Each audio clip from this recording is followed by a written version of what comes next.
Welcome to Memphis, Tennessee in the Mid-South Coliseum. It's the USA Motorsports Monster Truck Challenge along with Pro Arena Truck Racing. I'm Walt Yarbrough along with Mike Galloway. And I tell you what, Mike, it's a tight race course here in Memphis. Oh, I love this racetrack.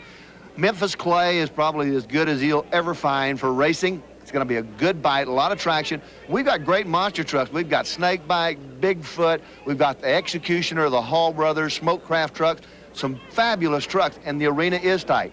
Driver's track, I think it is. You need a little horsepower to get off the starting line because the clay is so tight, it'll pick the front end of the truck up. All in all, the monster truck racing is going to be very tight tonight. Can't call a winner from here. On the USA Motorsports Monster Truck Challenge, Mike, what about the rules for these monster trucks other than big? Well, this is the way that we're going to do scoring this weekend, as in other weekends past. Sixth place is 10 points, fifth place is 20 points, fourth place 30, third place 40, second place 50, first place 60. This is in two different divisions. Now we have the obstacle course, which will go first. The drag racing will go a little bit later on. The points rating on the scoring is the same on both racetracks. Then you take the total accumulative points for the evening, and there we crown King of the Hill. And the King of the Hill is so important because it is that paved road. It's that ticket into Indianapolis. Yeah, everybody's wanting to go to Indy because that's the place to be when this season ends up. But these trucks we've got in the near lane right here next to us, Snakebite. And I tell you what, that's a big truck, 10,000 pounds, 5 tons. This truck is the custom-built Ford truck, the Snakebite truck, 572 cubic inches, front motor, all aluminum, best technology you can buy. This is the kind of truck that can win this kind of a racetrack. Julie on the other side of the track, misbehaving out of Clearfield, Utah. Boy, she's hauled a long ways to bring this race truck here tonight. This truck, quite a bit different. The tires on it, you're going to notice, are a lot heavier. It's only 460 cubic inches of Ford. I say only. That's a lot of cubic inches, but think about some people running some 572s and some 5 1/4s. Yeah, but Mike Galloway, that's got the mid or rear engine set up where the Snakebite has the old front engine design. Well, I think a lot of racetracks those two specific things would make a lot of difference, especially in a long racetrack when you're putting up a lot of speed. We're not going to have just a tremendous amount of speed here tonight. We're going to have a lot of handling, a lot of accuracy. It is going to be a driver's skill. This lady, believe me, knows what it's all about, though. She and her husband make a wonderful team. Well, they fire the engines up. We get ready to go. It's the Snakebite here in the near lane and the Misbehaving, a Ford Ranger on the other side. It's the big architectural Snakebite, the big green lights flashing on the side of that one, and the purple and white Misbehaving on the far lane. As they'll get lined up, they're going to run an obstacle course here, Mike, and kind of lay out how that does real quickly. Well, it's a chase course or a Chicago racetrack. One of them will start on one side of the arena. The other starts on the other side of the arena. They actually make a circle. The finish lines are identical, but you're going on two different tracks. As you can see, one on one side, one on the other. This is going to be great. You got to give just a little bit of an edge to Dave Byers in that Snakebite truck because that young got the time. And there they go. And the Snakebite gets across his hill very quickly. Julie Christensen and Misbehaving, not quite so fast, but here they come across the line. As you can see, he does a great job. Look at him spin that Snakebite truck around, and over the tower he goes. He's got it lined up as he closes in on Julie Christie, and it was the Snakebite. Oh, he put it on. He had a good run going. Snakebite about half track, about halfway around, was maybe 3/4 of a truck in the lead. I think it wasn't a real strong test, but he got a good feel of the track. He got to see what the racetrack was going to do, how the clay is going to match up. So all in all, it was real good, tight racing, but Snakebite the winner tonight. Well, you can see him bringing off of these jumps. He brings it up, gets that whole 10,000-pound truck loose in the air, and watch him spin it around this tight corner. 4-wheel steering, fully hydraulic. Well, one thing about it, he had to have the tires cut when he come off that jump. Talked to him earlier tonight. They say that's very, very important that you got the tires cut. And behind the wheel of that one, and then the Executioner on the other side. The Executioner, Mike, just go over that one with you. MTRA Monster Truck of the Year, MTRA Driver of the Year for 1996, MTRA Monster Truck Team of the Year. Trust me, these young men have marked their names in the history book They will be a force to reckon with all year long. This is the Smoke Craft truck. This is Mark Hall, the older of two. And here they come. And the Executioner gets off very quickly, but Smokecraft right behind him. Look at the Executioner bringing around that corner. Up he takes it in the air. He's just barely ahead of the Smokecraft, but the Smokecraft brings it around that position. Oh, that was a close one there. They were really pouring it on. Well, Tim Hall was the man in this round of competition. If you're going to mark someone that made a big, big impression on all of the people here tonight and the drivers, it's got to be this Executioner truck. That young man put the truck through the paces like I have never seen the truck go before. He has got one thing on his mind. He wants to win here tonight, and if he keeps going like that, trust me, he may be the man to win tonight. Well, he's already the truck of the year in 1996, and I tell you what, he is looking to have a great day, and he just really had one out here in the Executioner. Here's the other side of it. The snake bite. Yes. Colt Cobra's truck out of Cobra Creek, Colorado. You know, it's a Ford truck. It is tough. He has got very, very good equipment. Very good equipment. I tell you, look at some of the lines on Snakebite. It looks like maybe Ford took some of those lines incorporated into their new F-150s. It kind of gives you that idea a little bit, doesn't it? Well, one thing about this truck, believe me, he can win this race. A lot of times you think, you know, Bigfoot's got a lock on something. That is not the case. The lights are on Snakebite.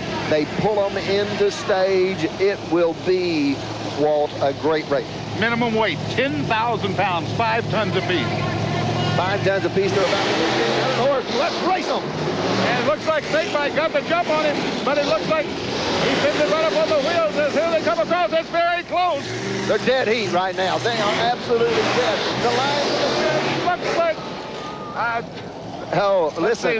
I'm not going to call that one. It was too close for me to call. Doesn't say official on my shirt either. I tell you what. Not one spot. They were just absolutely looked like they crossed the line at the same time. That's how close these two trucks are. Let's take a look at the replay. Here's Foot. He gets it up on 2 wheels just a little bit, picks up the left one. That right one's just barely on the ground, or the left rear. Now he's on the throttle. Let's see if I can...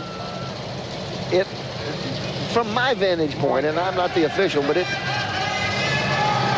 looked like the blue truck. Yeah, just by a fraction. A fraction at the very least, and that's as close to a photo finish. You saw it, the Executioner and the smoke truck. Yeah, but it was Bigfoot by just a hair, just by a little old foot. Probably by a headlight. Yeah. And we saw the same thing between the Executioner and the Smokecraft truck earlier today. And we're going to see it again. The Smokecraft truck comes back as fast loser. That is... So it's brother against brother one more time. All brothers nose to nose. True. Out of the 3 rounds we ran, this truck was the fastest loser of those 3 rounds. I don't look for things to change this time around. Tim's got a handle on the Smokecraft truck, but Mark Hall was just unbelievable in that first round. He got around the corners, he got into the turns and around the turns as good or better than anyone we've seen running this monster truck racing this evening. Okay, and the Smokecraft beef jerky truck, that's got front engine technology in that truck. He's in the near lane. Now in the far lane, the Executioner's got that mid-engine or rear-engine technology. Now what we're seeing, we just saw inside the cab. They come from outside. It's raining outside at this very time. The glass is fogged over. Let's go racing. Smokecraft with a little bit of lead, but that's changing. Look at the Executioner all the way. The Executioner in the lead at this moment. And he pulls him around this end. And it was the Executioner. Just about put Smokecraft on its side, coming off the cars. Well, both these brothers running for bragging rights among the family, and would love to be the winner here tonight at the Mid-South Coliseum in Memphis, Tennessee. As they'll back him around and get him lined up. He came off that corner hard, but it was the Executioner taking the win there. And let's go on board with him. This is what it's like. If you want to drive a monster truck, you want to find out what it's all about, you're inside the Executioner. Here's where he's hard in that turn, on the throttle. Look at the steering wheel. Not a lot of movement on it now down the chute. Big, high, lots of power coming off of it. Back into the throttle again. He swings it into the turn. This is where he's really on the throttle. He's got the tires cut all the way to the left. Now straightens it out. This is the shot for the finish line. You saw his brother on the other side. It's not too close. He takes it about a fender or so. Well, it's the Executioner against the Smokecraft, and Executioner comes out on top. And a tremendous job for the Hall brothers as they brought a lot of excitement here. Oh, you know, we talk about good racing. We've seen great trucks. We've seen a fabulous Chevrolet or GMC. We've seen the Bigfoot truck, and they're both really dialed in for this kind of racing. This is the final round in the first portion of King of the Hill. I wouldn't even venture to bet who was going to win this one. The Ford truck is on. It's good. It's ready to go. But that Executioner truck is really awesome tonight. The man with the mark on his mind is Mark Hall. He would like nothing better than to take down the Bigfoot. Take out the blue truck. And get on his way to that road to Indianapolis. Well, he's got a good shot at it. Now, this is the first portion of a two-segment King of the Hill race. Yeah. The points are on the line. There's a 10-point difference. They add them together at the end of the evening. That's your King of the Hill. Here's the stage, and there's Dunrunty, and he's ready to ride. Well, Thumbs up. Here they go. It's close right now. Watch him go to work. The Executioner up on two wheels. Bigfoot in the lead. Bigfoot's there right this moment. The Halls have got to really get on the throttle. He's in trouble. It is. Bigfoot. Oh, look out, look out. Oh, Bigfoot just took her over and just destroyed it. He was in trouble trying to outrun the blue truck, and Mark Hall just took it over. He gave it just all there was to give.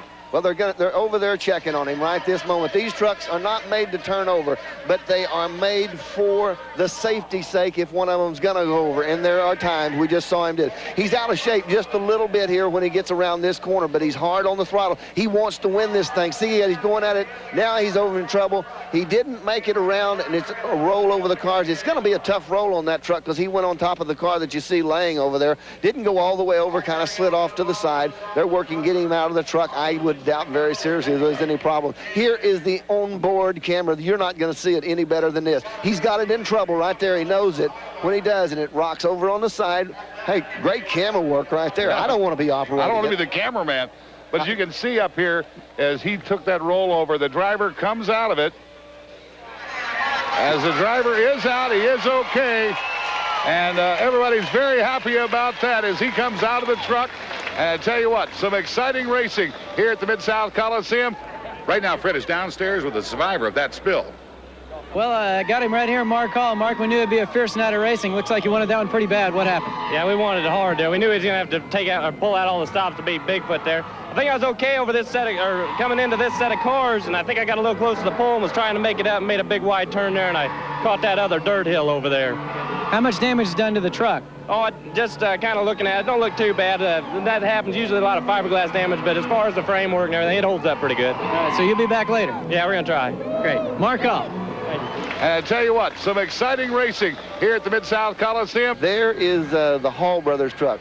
Don't count these guys out. Now, we've still got one round of competition left to go in monster truck racing, and that is the side-by-side drag racing. This truck is hurt. It's scratched up. They dented the fiberglass. It's not out. Look at the roll bar on the top of it. It's not out of the woods by any means. The track, it is beautiful. The traction has been awesome, and these people are truly just working themselves to death trackside. Well, I'll tell you what, Ken and all the people from USA Motorsports did a tremendous job of setting this track up in what is a relatively small confines of the Mid-South Coliseum. And it has been some great racing. Pro Arena truck racing has been tremendous. We see some super driving out of this and driving skill out of these monster truck drivers. And you know what? It's not been horsepower or even technology today. It has been pure ability and driver skill. Finesse. Whether it is Pro Arena trucks or monster trucks, there's no oxygen carrying fuels allowed in the sport. There they set, two of the best. They are lined up, they're state of the art, they're gas shocks, 26-inch travel on these trucks. As the man comes in, looks them over, this is going to be great. Backs out, he's got the motor running. These are alcohol motors. They'll actually run and perform much better when they're warm. So they won't get in any big hurry. Julie will not get in a big hurry. moved into stage. Now here comes Snakebite slithering his way up to the starting line. Reactions, the name of the game right here. It will be butterflies flat, and the trucks will be airborne for just a short period of time. Here they go, all very quickly, and it was the Snakebite, and just popped the throttle, popped the brakes, and it was Snakebite who did it and did misbehave it in. Julie Christensen showing a great job out there, but the Snakebite just, you know, they say that nothing strikes quicker than the snake. This truck builds a lot of horsepower. Picked the right front tire probably 2 foot off the ground from the starting line. We've talked about it all night long, what kind of bite that this truck has. Look at the right front tire. Watch this work. Picks up both the tires, the right's a little bit higher, settles them almost to the end. The guy's on a vengeance mission. He could be tough. Snakebite is really a good running monster truck. Now, when he comes off that hill, you know, he's airborne. He's fixing to come down to the other side of all the wrecked cars out here. They've gone over and mashed down. Now, does he immediately go for the brakes? Are the brakes on before the truck even hits the ground? Let the truck land and then stop the truck. If you apply the brakes and stop the tires in the air and the truck hits the ground, it's going to hurt truck and driver. Just stop too quick. Would it skid? Would it roll over? What would it do? Well, the thing about it is you can nose the truck over. If you're on the brakes, the front tires are locked up, the truck lands with the front, the truck's going to flop over nose down. So you don't want on the brake at all. Well, this will be good. Yeah, the Bigfoot versus the Dragon Slayer, side-by-side drag racing. And, of course, out of Utah, it is the Dragon Slayer driver, Mr. Jenkinson. 525 cubic inch Donovan. It is a takeoff of a Chrysler engine, the Hemi Chrysler engine that has powered about every type of drag racing car that has ever been thought of, from Top Fuels to funny cars. Pro stock racers. These Hemis have been around. Donovan has designed one quite a while ago, and it's a little bit better on the bottom end of it. And there's the big blue truck from St. Louis. The lights that are on at this time, the red light inside, tells the operator of the remote control that the truck is ready. Everything is on switch. The remote control kill is ready to be functional. They shut the truck down, bring it to the staging area. Now you're going to bring in the Dragon Slayer. He'll ease it in here again, trying to build a little heat. It's cooler outside. Temperature has not got a lot to do with it tonight. The Dragon Slayer into the starting line easy. This should be quite a race. Let's see how this comes about. 3 years of experience versus 20. And look at the Bigfoot! Oh-ho! He just got her on and on the brakes hard. I tell you what, 20 years of experience versus a good, strong, solid 3 years in racing. It was the Bigfoot just pouring it on. That truck really showed what it can do. Watch the front tires. Watch him pick the front end of this truck completely up. Truck is airborne in the front. See that? The tires never touch the ground until he finishes the race. That's how much horsepower. Look at this. Front end up in the air. He's carrying the front tires all the way across. At the finish line, he sets them down. He's a truck length. Yeah, full truck length ahead. Now, on the braking of this, I was looking at these trucks earlier today. The brakes aren't on the wheels and tires. Driveline. That's actually a better place to stop the truck. It stops the ring gear, it stops the pinion, and it also stops the axles and then out to the tires. Actually, I got Dave Byers, the driver of Snakebite. Dave, great run. Yeah, we're hooking up really good here tonight. We've got really good dirt. Hopefully next round, I think I've got Bigfoot. Hopefully I can take him out, take the finals here. And that's going to come down to reaction time, isn't it? Yeah, it's got a lot to do with reaction time. Dan's got a lot more seat time than I do, but how many things do you know that's quicker than a snake? Great. Good luck to you. Thank you. Snakebite in the near lane and Bigfoot in the far lane. Semi-final side-by-side drag. We'll have to check on that. Bigfoot, Snakebite. Trust me, these guys are going to let it all go. Bigfoot will cinch King of the Hill. Snakebite can take this thing away. This is going to be one great race. Trust me, these guys are both lightning fast. Dan Runte is as quick off the starting line as I've ever seen in a monster truck. This guy is truly awesome. This young man sitting on the Snakebite truck, Dave Byers, he's coming of his own right now. Let's see the crowd behind him 100%. They pull into stage. They backing Snakebite up just a little bit. Now they're putting some heat in the motors. And like you said, these alcohol-burning motors, you put some heat in them, that makes them produce more horsepower. A little bit of a psych job. They hold back. Now you come into stage. Bigfoot on the line. Front engine in the Snakebite, rear mid-engine in the Bigfoot. Snakebite now pulls into stage. This is going to be truly reaction time. When the green falls, you better go for it. You better be there before it hits the ground. There they go. Oh, ho, ho. And it was close. But it was the Bigfoot by just an edge as Runke just came off the line and just hammered it. Just had that snap instantaneous. Watch it. He just maybe a half a fender. Yeah. Just a half a fender in the lead. But you know what? That's good as 10 miles. Yep. An inch is as good as a mile. Close counts in horseshoes and hand grenades and drag racing, I can tell you that. That was the winner of that advances into the final. And that would put Bigfoot in the final against the winner of this race. Smokecraft versus Misbehaving. And one of the Hall brothers against Miss Julie Christensen. You could see a lady go into the finals right here. That could be great.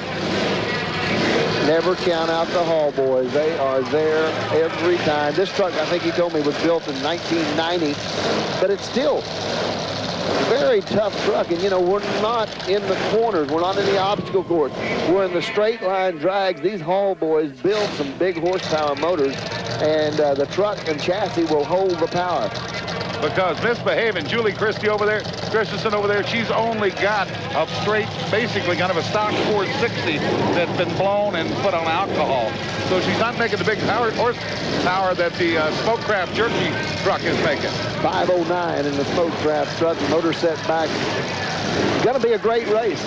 Ford and the Chevrolet paired up in the semifinal. Oh, I'll tell you what. Julie left on him. Yeah, she left on him. She beat him out of the line. And I tell you what, I don't know how it finished up. It looked very, very close right then. Mike, could you call it? I won't call it, but I know that Julie was just about a wheel out when they left. And watch him, she's out on front. Let's see what the finish line looks like. We may have to do that one more time for me to tell who it was. I can't tell. I'm not the official. They're putting Julie in the finals. It was so very, very and close. Julie Christensen, the young lady out of Utah, Cloverdale, Utah, I believe. Right out of Salt Lake City. Right out of Salt Lake City. Her first year in monster truck racing. But she has lightning reflexes and absolutely no fear. Into the final round. This will be very interesting. You know, there's look at the smile on her face. Oh, she's got to be happy. I'm telling you, everyone in this arena is happy for her. But this is going to shake up the point standing. Bigfoot, now they've got a chance to be king of the hill when this is all over with. Yep. With Julie, well, she's got a distant shot at it. Well, you know, I told her, I said this moment, Julie shows no fear. Well, if there's ever a time to show fear, it's when this truck shows up. Dan's real good at this. This is his game to play. Oh, he's going to psych her out or try to psych her out. I'm not sure he can get the job done. I don't think that Julie Christensen will strike out. Will psych out. I think she's going to sit there. She's going to take all he has to offer and make good account of herself. One thing about it, she left on the Hall. Dan is ready. I remember another drag racer had those lightning reflexes too. A pair of Fords. There's the light that says we're on go. Julie will inch it. The last little bit. Little petite lady driving a big back. Oh, but it was the big horsepower of the Bigfoot. The Bigfoot Ford that did it right there. Dan did a dynamite job. Left with it. Kept the throttle on it. The truck picked off. It was beautiful. Watch the front end come up. Front end come up, the tires, the truck is in the air. When he lands, it is all over but the shouting. The big blue truck from Hazelwood, Missouri, property of Bob and Marilyn Chandler.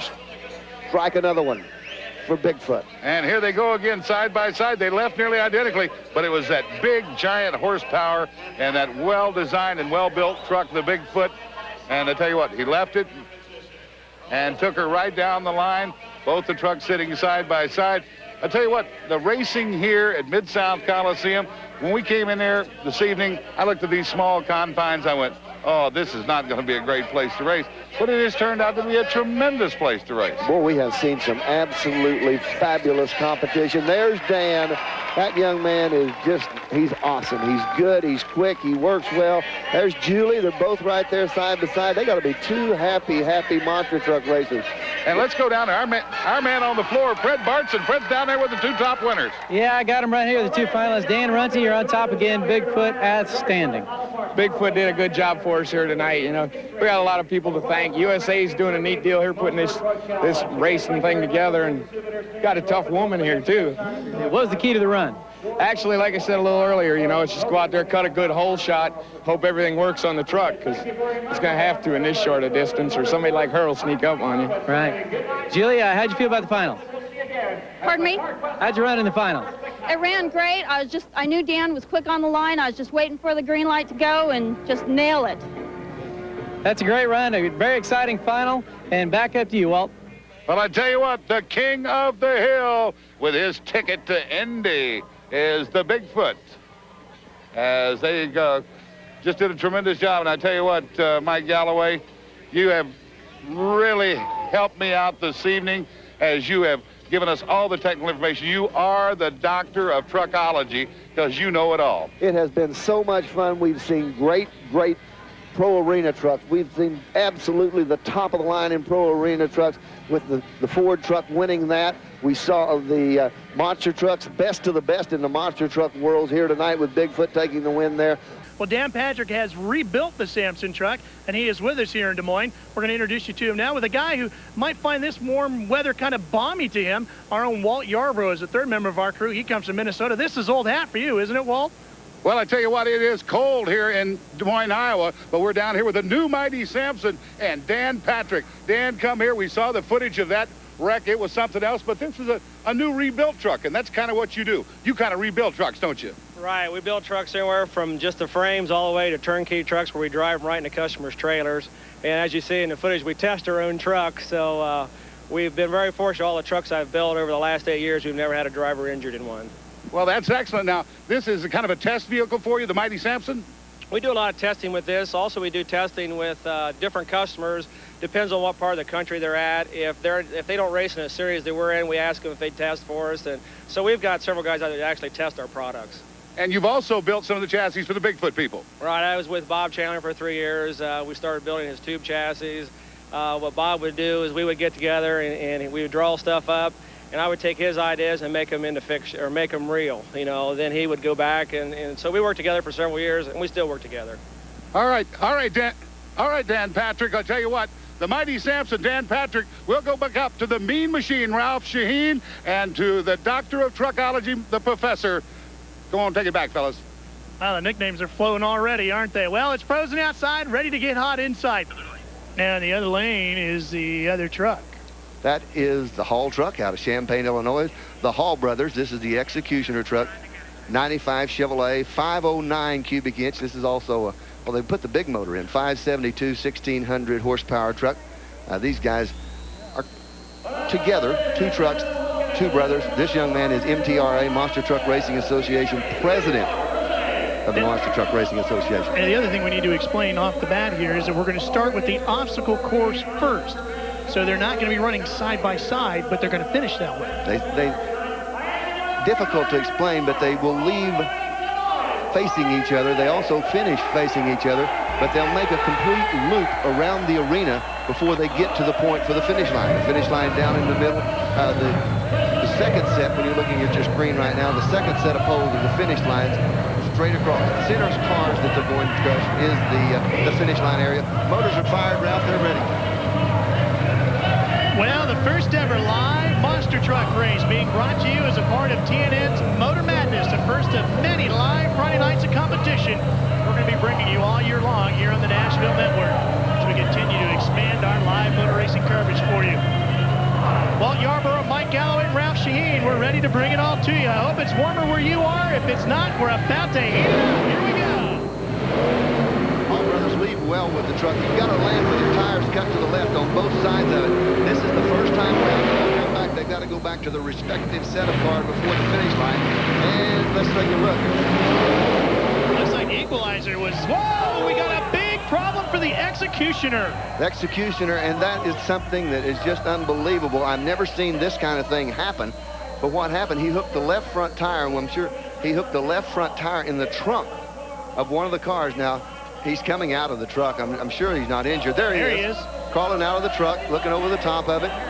Let's take a look at this. Now, watch the left front tire on this red car. He's crossed up a little bit, got the back tires, but see how it hooked inside there and when it got into the trunk, it slowed him down a little bit. Then he hit the berm and rolls right over on the side. First race of the year, first time live TV.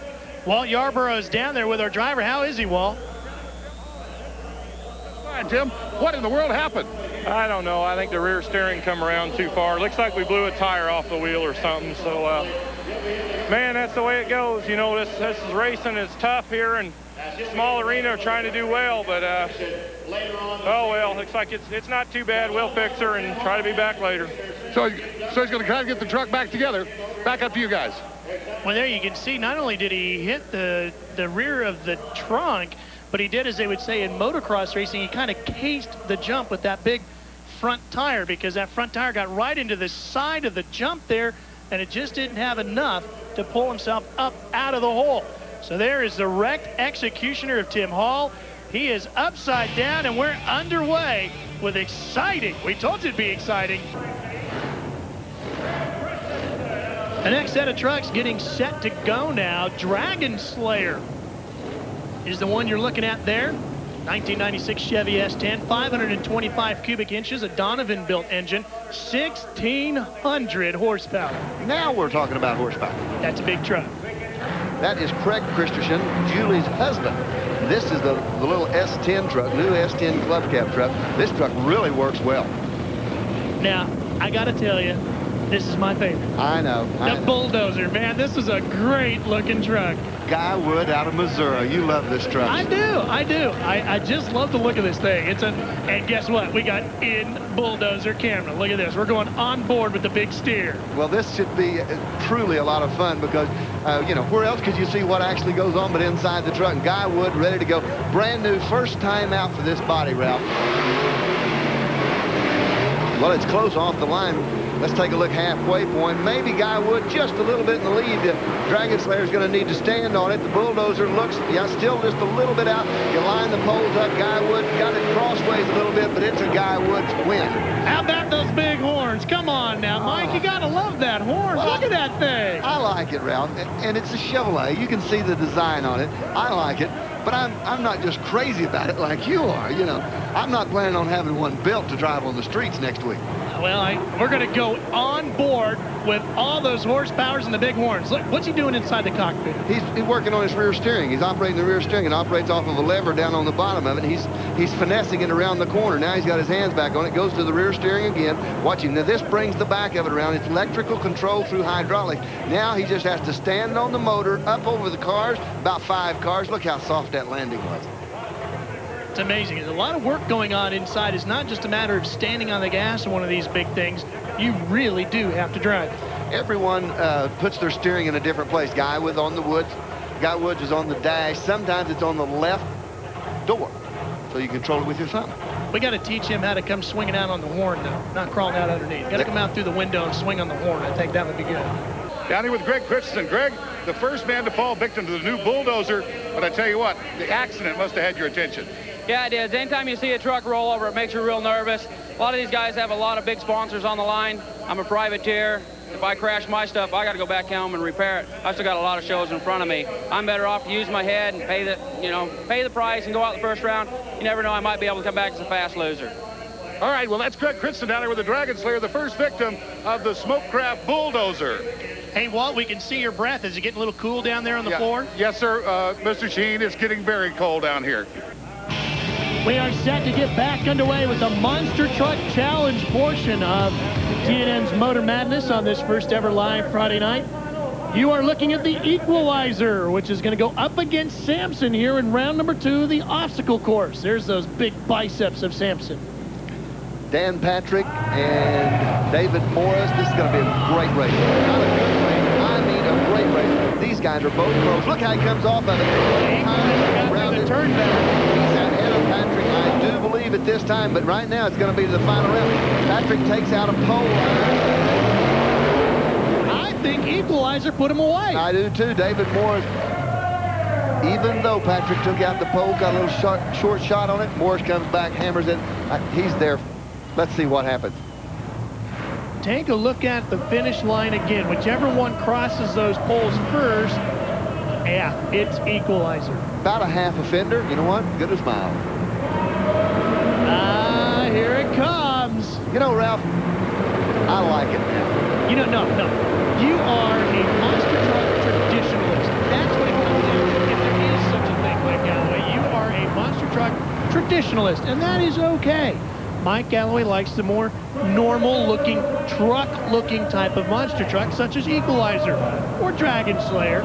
Personally, I like the show. That's a good look at Craig Christensen's Dragon Slayer, but that, to me, has monster truck written all over it. Bulldozer.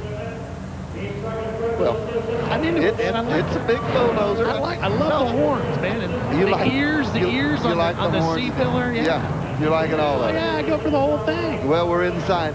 Would this be inside the head of the bull? Actually, I believe the camera might be inside the bull. Yeah, it's inside the head of the bull. Yeah, inside the head of the bull. Yeah. Do you like the Dragon or do you like the bull? Well, let's see who comes out on top. Right now, it's the bull by about a half a truck. He was quick in round number 1, don't forget. Boy, he had been quick all night. Oh, no. Here goes the pole. Took the pole out. They're getting off the finish line. I think my bull's going on to the next round. Bull may...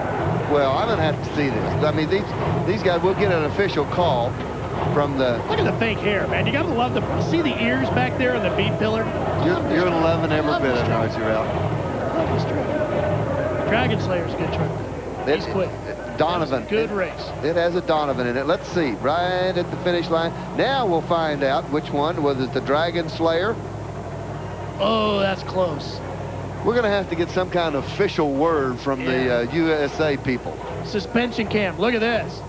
Now watch. It doesn't bottom out. Didn't bottom out on that jump. Watch. It's still not. Now it should maybe.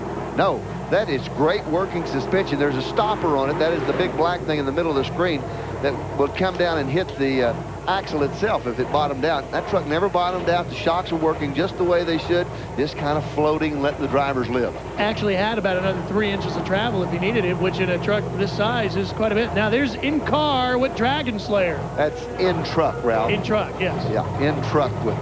Now believe or that. In Dragon. It's in one of those two. In one of those two. So we are waiting for the official word. It has not reached us yet, but from the looks of things, I am guessing Dragon Slayer slayed the bull because Equalizer's coming back out. So it looks like we're set for our final now in the obstacle course run.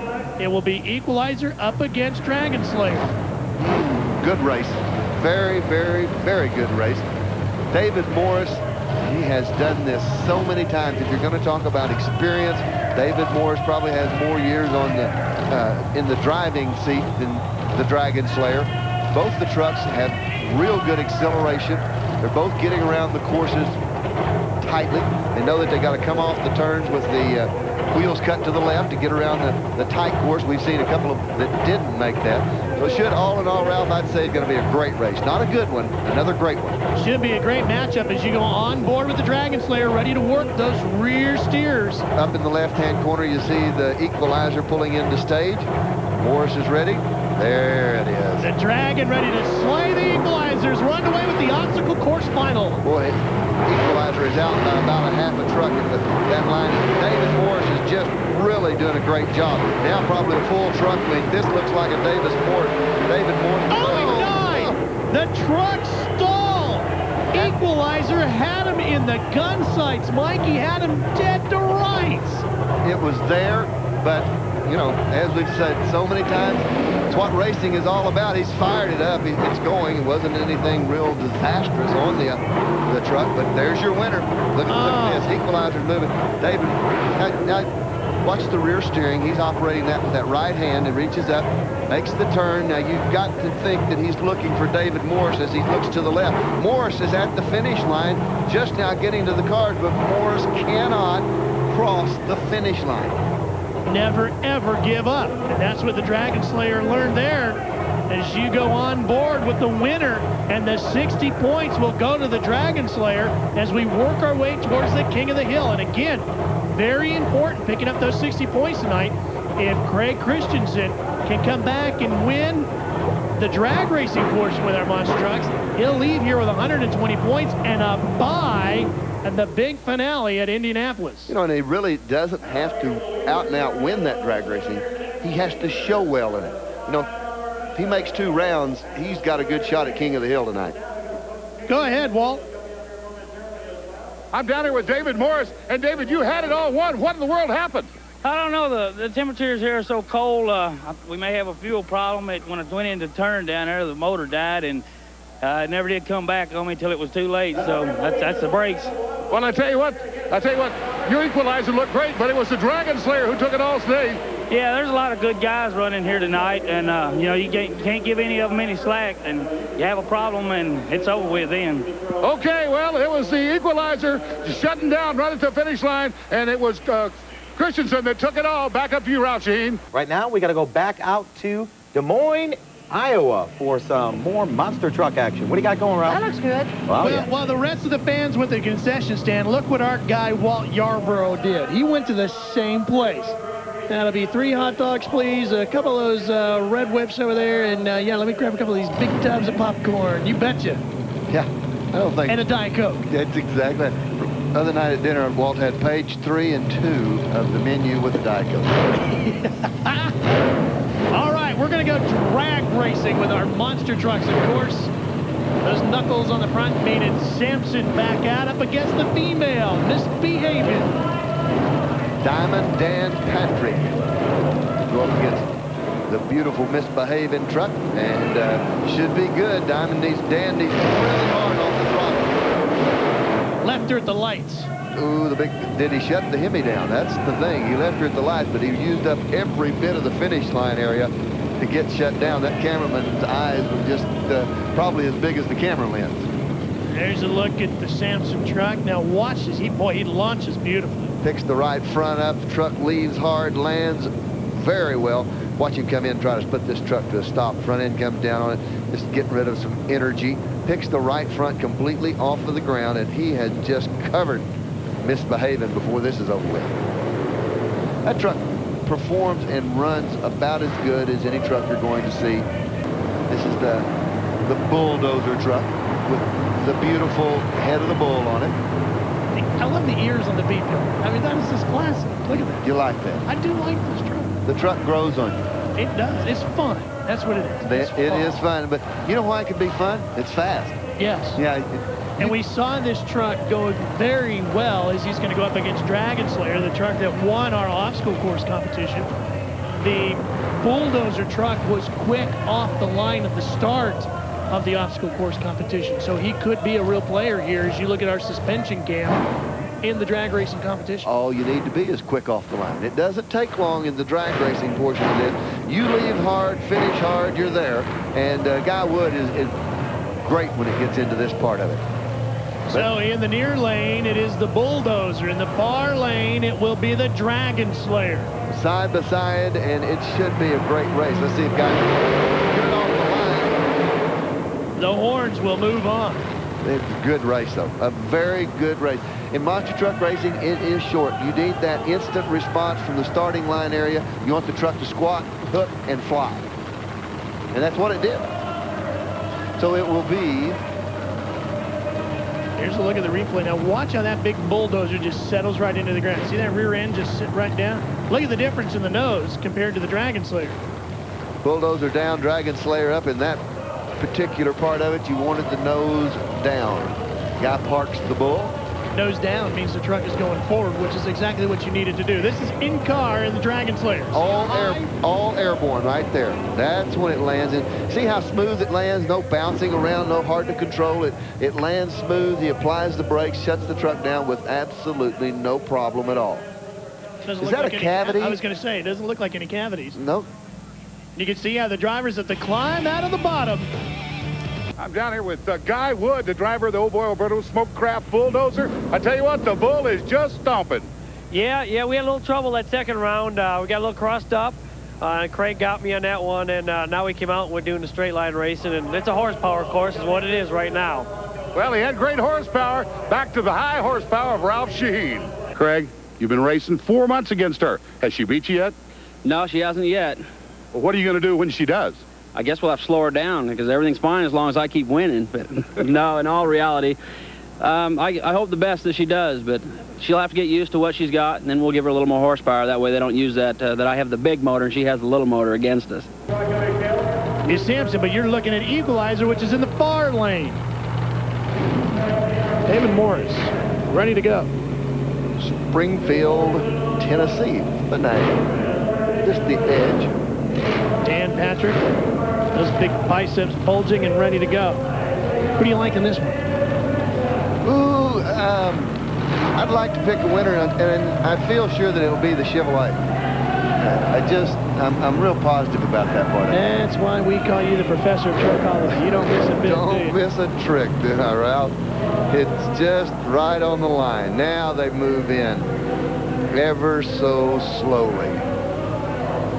Morris would love to beat Patrick, and it could happen. Not tonight. Not tonight. I think the biceps were bulging and got to the line first. Looked like he got by just a knuckle. Makes him knuckle deep. Ooh. Oh, I don't know. That was a great race. That was absolutely a very, very close race. Let's take a look at the finish once again, and you can see from the exhaust how the Sampson truck got a great jump. Yep, he got him maybe by a whole wrist. It could be a wrist in that one. Coming right at you, fist first, is Sampson. Dan Patrick has two things that work in his favor so much. The chassis and the motor, and he is such a perfectionist in the engine department. You know, he ran the Tom McEwen Mongoose funny car pulling vehicle for a number of years. He was teamed up with the Mongoose. Tom ran the Mongoose funny car on the pavement, the Nitro, and Dan ran on the sand, pull track. Was a great piece, too. Well, the Sampson truck has moved on, one of the 3D trucks, and now it's time for the horns of the bulldozer, which you see on the right of your screen, which is going to go on the near lane, and the far lane will be the Dragon Slayer. Popular in Texas, it's a hook 'em horn sign. Yes, it is. Big snout with the ring in it, ready to go. There's the Dragon Slayer. Horns all day, baby. We are going to go arms and bulls in the final. Yes, sir. There's your ears that you like so well, Ralph. Yeah, right there on the beef hill. Smoked craft. Boy, they make some great jerky, too. Yeah? Oh, yes. Wonderful stuff. Well, watch the snout come right at you. Don't want to get gored by this beast. Pretty run. Solid beating, too. Oh, yes. Yeah. By about a mouth. So, in the final pairing here, the two 3D trucks. Now, the bull needs to blow a little something out. Out the snow. Yeah, you're right. You're right. Even if it doesn't do anything for the motor, just push a button, blow some smoke out there. That would make you real happy with it. I like that. I'm turning you into a non-traditionalist monster truck fan. You're going, Galloway. You're on your way. It could happen. I will have you converted before the end, and when we get to Indianapolis, you will be a 3D monster truck fan. I'm telling you. It could happen. I will accept that it's possible. Okay. So the bulldozer, right there, you're looking at it, snout first, going up against the biceps of Sampson. Both trucks leave exceptionally well. This is a toss-up. Well, it's going to be driver reaction time. Patrick probably a little more horsepower in his truck. There is no Christmas tree here, too, by the way. They're watching our flag man. That is what decides. When the flag moves, they're going. They don't tarry long on the starting line. When Harbuck gets ready to go and it starts to move the flags, you're going to see two guys go for it. Pick your favorite. Bulldozer in the far lane. Sampson in the near lane. And Bulldozer with a great jump. Boy, the Bulldozer truck got a tremendous lead. Hole shot was unbelievable. Now, it was just really, really close. The finish was very close.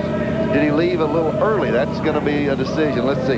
Look at it moving. You can see it moving first. But now... look at Sampson come on strong in the finish. I think the horns got there. Maybe by a nostril? Maybe. But look at how Sampson really picks up ground over the cars. Truck leaves hard. It runs well. Look at the back suspension work when it lands at the back of it. Now this is the bull truck.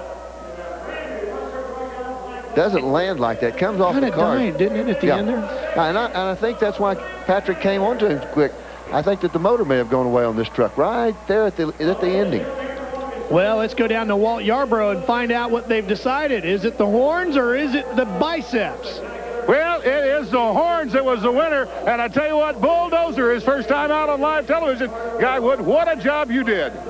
Yeah, we're pretty proud of ourselves tonight. It was a good race. Dan Patrick's really tough competition. I'd like to thank Alberto and Smokecraft for all the support, Technique Towing, and Twin City Auto Body, and all the guys back in the shop for getting it possible for us to be here this weekend. Well, I tell you what, guy, it was a great job. Brand new truck, the Bulldozer. Back up to you, Ralph Shaheen. Well, it was a great-looking performance by a great-looking truck as Bulldozer picks up 60 points here in the second portion of the competition to lead his way towards the King of the Hill. Well, I tell you what happened is they said it was too good to be true the way the horn struck. The Bulldozer left the line, and Dan Patrick, you left a little too soon, so the winner is you.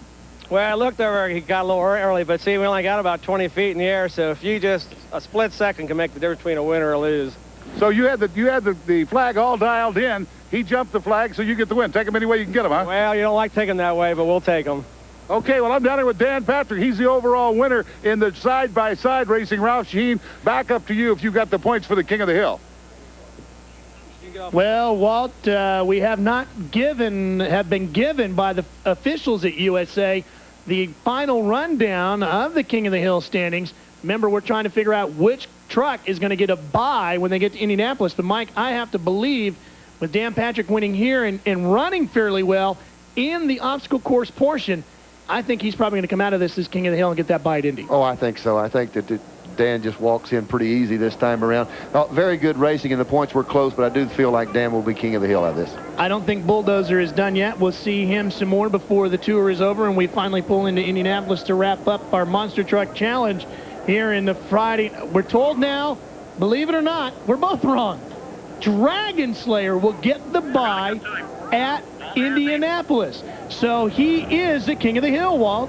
You betcha, and we're down here with him. I tell you what, the family races together. You won the King of the Hill. Boy, that's got to be great, Craig.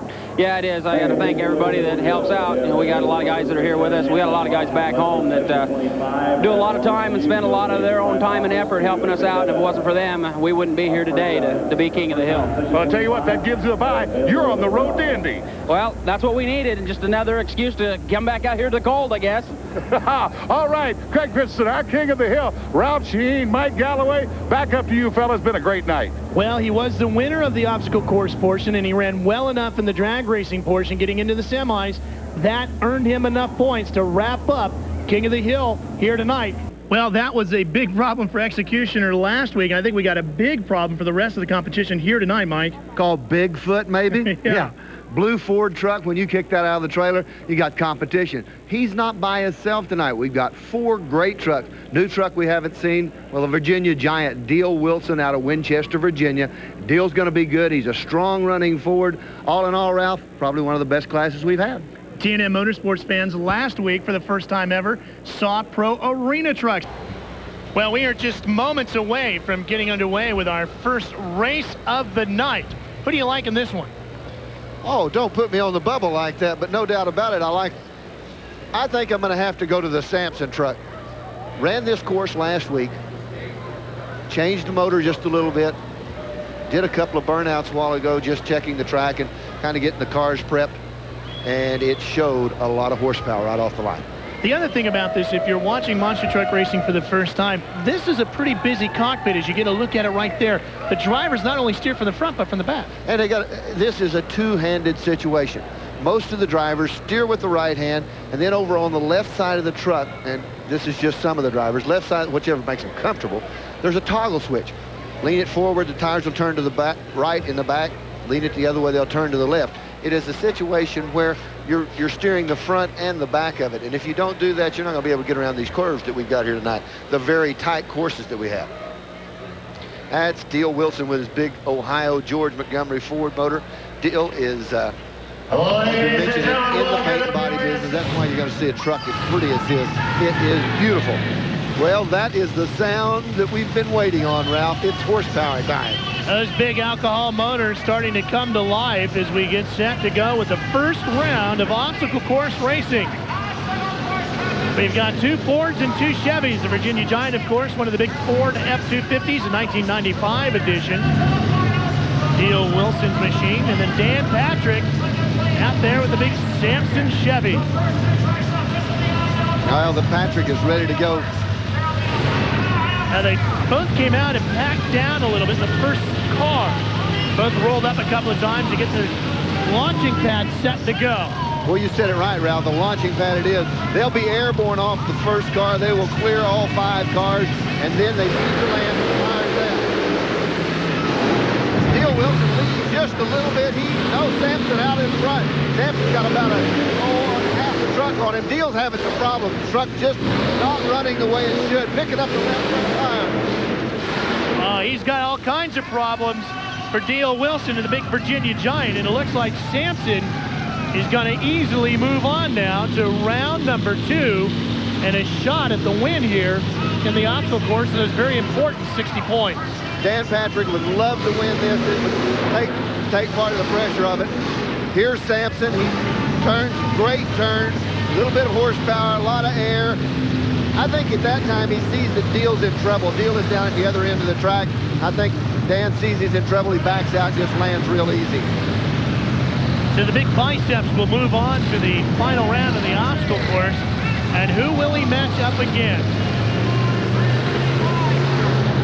Now there you see it, that big blue Ford, Bigfoot. It is known throughout the world. It is the thing that got monster trucks going and really brought them to the forefront. This truck is as well known around the world as just about any race car on the planet. Okay, Ralph, I drove Bigfoot 4. Not very well, I'm sure. Well, I thought that I flew over the car. I didn't, but I did get over the car. Well, I guarantee you it's going to fly here tonight. It will fly here tonight. They got great driver. Dan Runte sits in the seat on this truck, and Gary Saline is here. He's the horsepower builder for this truck. There's a truck out of Springfield, Tennessee. It's all Chevrolet front to back. This young man, privateer, but really does a great job with it. He's tough. He really is tough. There's a good look at the equalizer. The stats on this big truck, 540 cubic inches, pumping out 1,400 horsepower, living on alcohol. Takes just a little bit longer to warm an alcohol motor up. You want to run them just a little bit warm. A gas motor, you run cool, it builds more horsepower. Got to get these motors warm. It's cold outside. They've been inside for a while, but it still takes some time to warm them up. Runte out in front. Now let's see what happens. This is really close at this time. Very, very close. Now the turn. I believe equalizer's in the lead. Can you believe that? Rattle the rafters. I think we have had an upset. That is huge. Equalizer has put it to Bigfoot. And I guarantee you Dan Patrick got a big sigh of relief out of that. Oh, no doubt about that. But here's the thing about it. They're going to be down tweaking it. They got to go again in just a few minutes. They definitely want to run third. They're going to have to come back and run the Virginia Giant. Well, I'll tell you what, Mike, he got around the first corner good. But he misses part of the cars. The truck goes over the cars. See how it lands with the side of it down. I think that hurt him. Then it comes off. It bounces a little bit. He can't get around the cars the way he would like to. Here's the finish. White pole in the middle. And what is that? Truck link he beat him? He got smoked, to put it blankly. In our monster trucks, Fred Bartson. Yeah, that is a big upset, and I got the driver of the equalizer right here, Dave Morris. Dave, big upset. Yeah, you know, we're not really sure what to do in here. The dirt's kind of sticky, and we don't know if it's going to hook the truck, cause it to turn over, if it's going to slide. So as the night goes on, we'll know more about the track, so maybe we can get better and better. Yeah, and pull off another big upset maybe in the drag race. Back to you, Ralph. Well, the worst he can do out of this, Mike, is now 50 points coming out of the obstacle course, which is great for equalizer. Now, Sampson came real close to becoming king of the hill last week in Des Moines. He's got a real good shot to get a stranglehold on the position right now, but the equalizer has already put away Bigfoot. That's got to worry old Dan Patrick a little bit. I think Patrick tuning this motor, changing the fuel pump last weekend, putting a fresh pump on it, putting a little more pressure in it. This is in car with Theo Wilson unstrapping. Watching from inside the Virginia Giant. That's a safe place to be. Yeah, not bad. Who do you like, Ralph? You know that equalizer truck could be on a roll tonight. He got a good start. Boy's driving this course beautiful. Look at the power. Look at this. He is so on go for this course. Yeah, I'll tell you what, if they'd gone one more time around, he'd have lapped him. The truck ran extremely well. I have to give the truck that. But you've got to give David Morris credit for driving this track the way he did. Off the cars, tires cut to the left. On the cars, off the cars, tires cut to the left again. He is absolutely smoking tonight. Watch this. Here's Sampson. A lot of power. Dan doesn't do anything wrong except he doesn't pop the rear tires coming off the cars. He waits till the truck lands. Look at that. Is he on a roll, Ralph? He was half a lap ahead of him, Mike. Ralph, no doubt about it. You know this business, you call that one before the race ever started. Oh, my. Well, the equalizer. Now, this is what I find really interesting. Last week, Dragon Slayer comes out of the mix, claims King of the Hill, has the bite Indy. What if Equalizer comes into Peoria, puts away Sampson, puts away Bigfoot? He'll have a bye. The biggest trucks in the business right now are sitting on the side, staring at the fact they might have to run round number 1 at Indy. Oh, that would be a pressure situation now. Well, here's the way it all sifts out this evening. Equalizer on top and Sampson in the number 2 spot. So 60 points to Equalizer, 50 to Sampson. Will set 40 points to Bigfoot and 30 to the Giant. Wow. They're going to carry all of those into the drag racing portion of this competition. Well, Fred has made his way over to a very excited, I would believe, driver of the Equalizer. Fred? Thanks, Ralph. Yeah, I got Dave Morse here. Dave, you're all over that thing. Yeah, we're getting hot out here now. We're starting to figure out the course a little bit. So, you know, we done good in the roundy round. We'll see what we do in the straight line. Now, what do you got up your sleeve for the straight line? Well, you know, hopefully we just got the motor set and the clutch and everything where we can pull a good hole shot. We're running against some major horsepower here, so we're a little bit under horsepower for the straight line, but hopefully we'll get it. Right, well, that's Dave Morris in the Equalizer running hot tonight.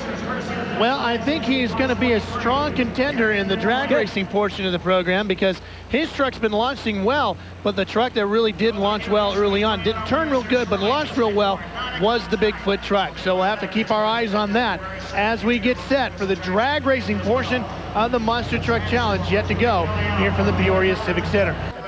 Ooh, and the man with the 60 points in his hand right now is the truck out of Tennessee. Here's 2 guys that have just absolutely, these are must-wins.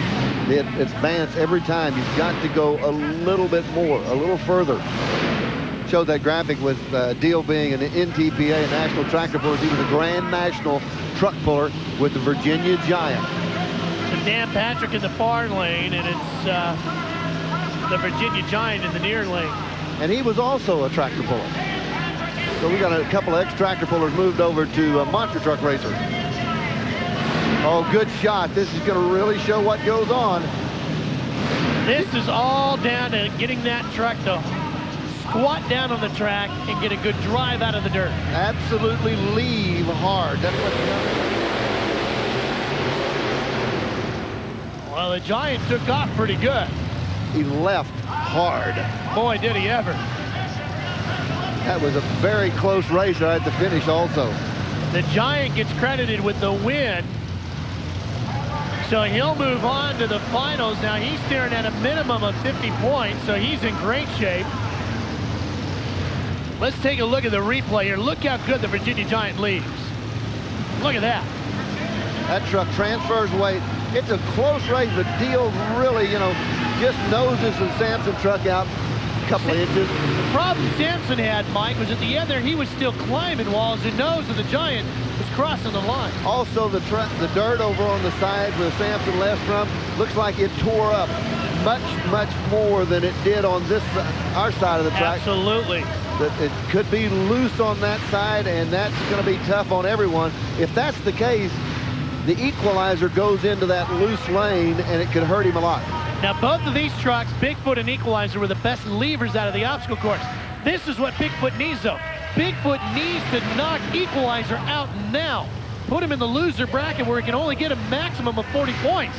We could have a tiebreaker here. We could do that. Very, very careful. And when we do that, we go to the winner of the obstacle course to break that tie. Best time out of the obstacle course is what we go to. But it's going to be close. I'd say it's a critical race right here for David. This is huge. This could be the King of the Hill on the line right here. One thing's for sure, they've done. What's this, Mike? We got a bit of a smoking problem going on here? No, I think that's just a little heat that's coming out of the engine. They've got tubes that come out of the valve covers and run down to the back. It's just a little steam coming out of it. He's not in any trouble. That's the back of the Equalizer you were looking at. Here we go. Bigfoot, I think, huh? I don't know. Boy, that was close. It was so close. Both the trucks about the same out. We got the word. It's Bigfoot. Bigfoot. Wow. Oh, boy. Now, if Bigfoot can go on and win the drag racing portion of this thing, we're going to have a tie. Look at this. Well, Foot picks the front end up, and here again, I think we may be into this loose lane, that far side. Well, I got to agree with you, Mike, because Equalizer was right there with him, and had he had just a hair better lead, it might have gone the other way. I think that lane is coming apart. That can make a big difference now in who gets which lane in the final here between Bigfoot and the Virginia Giant. Sampson and Equalizer, the first of our drag races in our monster trucks. This is the consolation race. Being the consolation race, it is so important for the Equalizer to win this race. Get those 40 points for finishing third. I think he can do it too. He's got the better lane, and he's always got a good leading truck. It's just as important for Sampson. He's sitting in second place after the first round with 50 points. One of these guys needs the points. Both of them need them bad. All four of these trucks are just so close that this drag racing is going to make all the difference in the world. Well, Sampson's got to be frustrated he didn't get the bye in the King of the Hill Award last week, losing that to Dragon Slayer, and he might not get it here. It will be good. They're leaving with the light. Motors are way up. These guys really are intent. I think Sampson's in the bad lane, though. That lane tore up earlier real bad when he left with it. Oh, I think Sampson got him. Sampson got him, Mike. That is not what the Equalizer wanted to see. Well, that's going to put the Equalizer with 90 points. And here's a look at it. Patrick picks the front end up. Boy, he leaves well. He's probably a foot and a half in front of the Equalizer. But now, Ralph. Well, that takes some of the heat off of Bigfoot here. But Equalizer and Sampson both have 90 points. Well, the key to this deal now is all in Bigfoot. Equalizer was probably going to get the advantage in a tiebreaker because he probably would have had the quicker time from the obstacle course. But if Bigfoot can win, he'll win this thing outright now. If the Giant wins, we are in a four-way tie. We will go to the obstacle course. Unbelievable. And that's quick time out of the obstacle course. The best ET from running the obstacle course is what would break the tie. If Bigfoot wins this, he wins it outright. He's king of the hill tonight. And gets a bye when we make our way to Indianapolis, the big Super Bowl to wrap up our Monster Truck Challenge, our 7-race series. And Ralph, he does it the hard way. Boy, Bigfoot came here looking to win King of the Hill and get that bye. If he can win this drag race against the Virginia Giant, two Fords going at it, Bigfoot will get that bye. So important when we make our way to Indianapolis. The Giant has a good shot of knocking him off, though, but he's got the lane that's not as good right now. Well, Ralph, during break a few moments ago, they brought out a big Caterpillar, packed that down and worked that starting line just a little bit. That may be something that is really showing up now. There may be a little more traction over there than originally planned. Well, we can't count the Giant out because he did knock off the equalizer, who we said going into this was a great leaving truck. Dale Wilson's a good driver. He is quick on the line. It's Foot. That didn't take long. It's Foot. Bigfoot gets the win. Bigfoot will be crowned King of the Hill. They came here looking to do that, and they have accomplished their goal. It was a little bit tougher for them than they expected, but Bigfoot will get a bye at Indianapolis. Well, that's why you've got to perform well in both classes to win it. Bigfoot did well in the drag racing. It didn't do well in the obstacle course. That doesn't make any difference. What makes a difference is he's setting with 100 points. I'll tell you what, Bigfoot came out and won the drag racing in classic Bigfoot fashion. Here's a look at the way to Indy. The King of the Hill will stack up this way. Dan Runny, the Bigfoot, gets the win in our Monster Truck Challenge. Well, Bigfoot came to Peoria and crushed the competition. He is the King of the Hill. Let's go down to Fred Barston.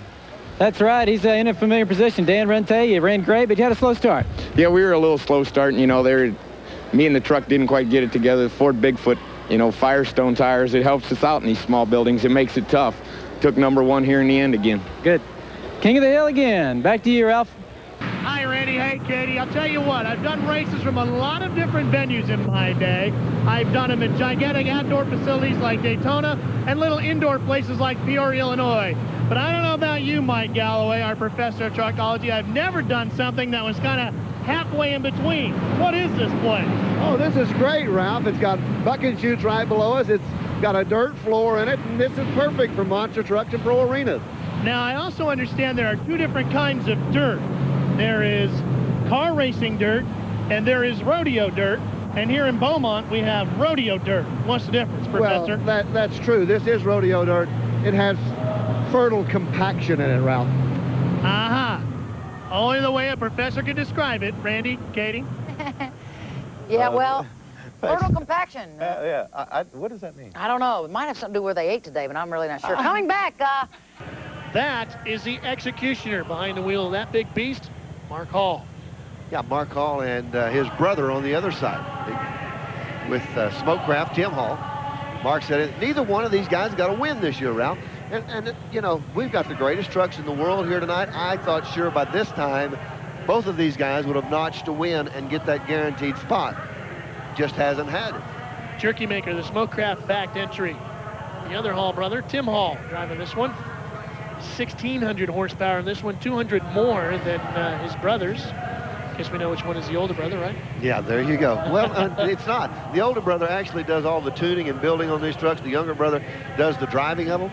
And younger brother gets in and out of the truck, works the truck real well. So the older brother says, here, take all the good equipment, take all the horsepower, go out there and run, but watch me, I'm right behind you. Don't ever let up. Obstacle course, 60 points available to the overall winner of our obstacle course competition. There'll be a payout of 60, 50, 40, 30 on the way back down through. Same thing for our drag racing competition at the a little later on tonight. The overall winner between the two will be our King of the Hill, and we'll get a bye in the opening round in Indianapolis later this season. These two guys, before they got into monster truck racing, they were into all sports, kind of motorsports. They did a little stock car racing, a little bit of everything. They had a tank one time with a blown motor in the back of it. They've done just about everything you want to do. Now they field two trucks, and they're very, very race-worthy. Changed the shocks on the one truck, the Smokecraft truck, that had to finish it up when they got out here this morning. About 16 hours from Champaign, Illinois, down to beautiful Beaumont. See them moving the executioner into position. Mr. Harbuck does the official work out on trackside. He's going to try to find a place to hide here in a second. And the truck didn't leave. I don't know what happened, Ralph. Well, Smoke Crab Jerky Maker has a big problem. Now he's got it rolling, but it's too late.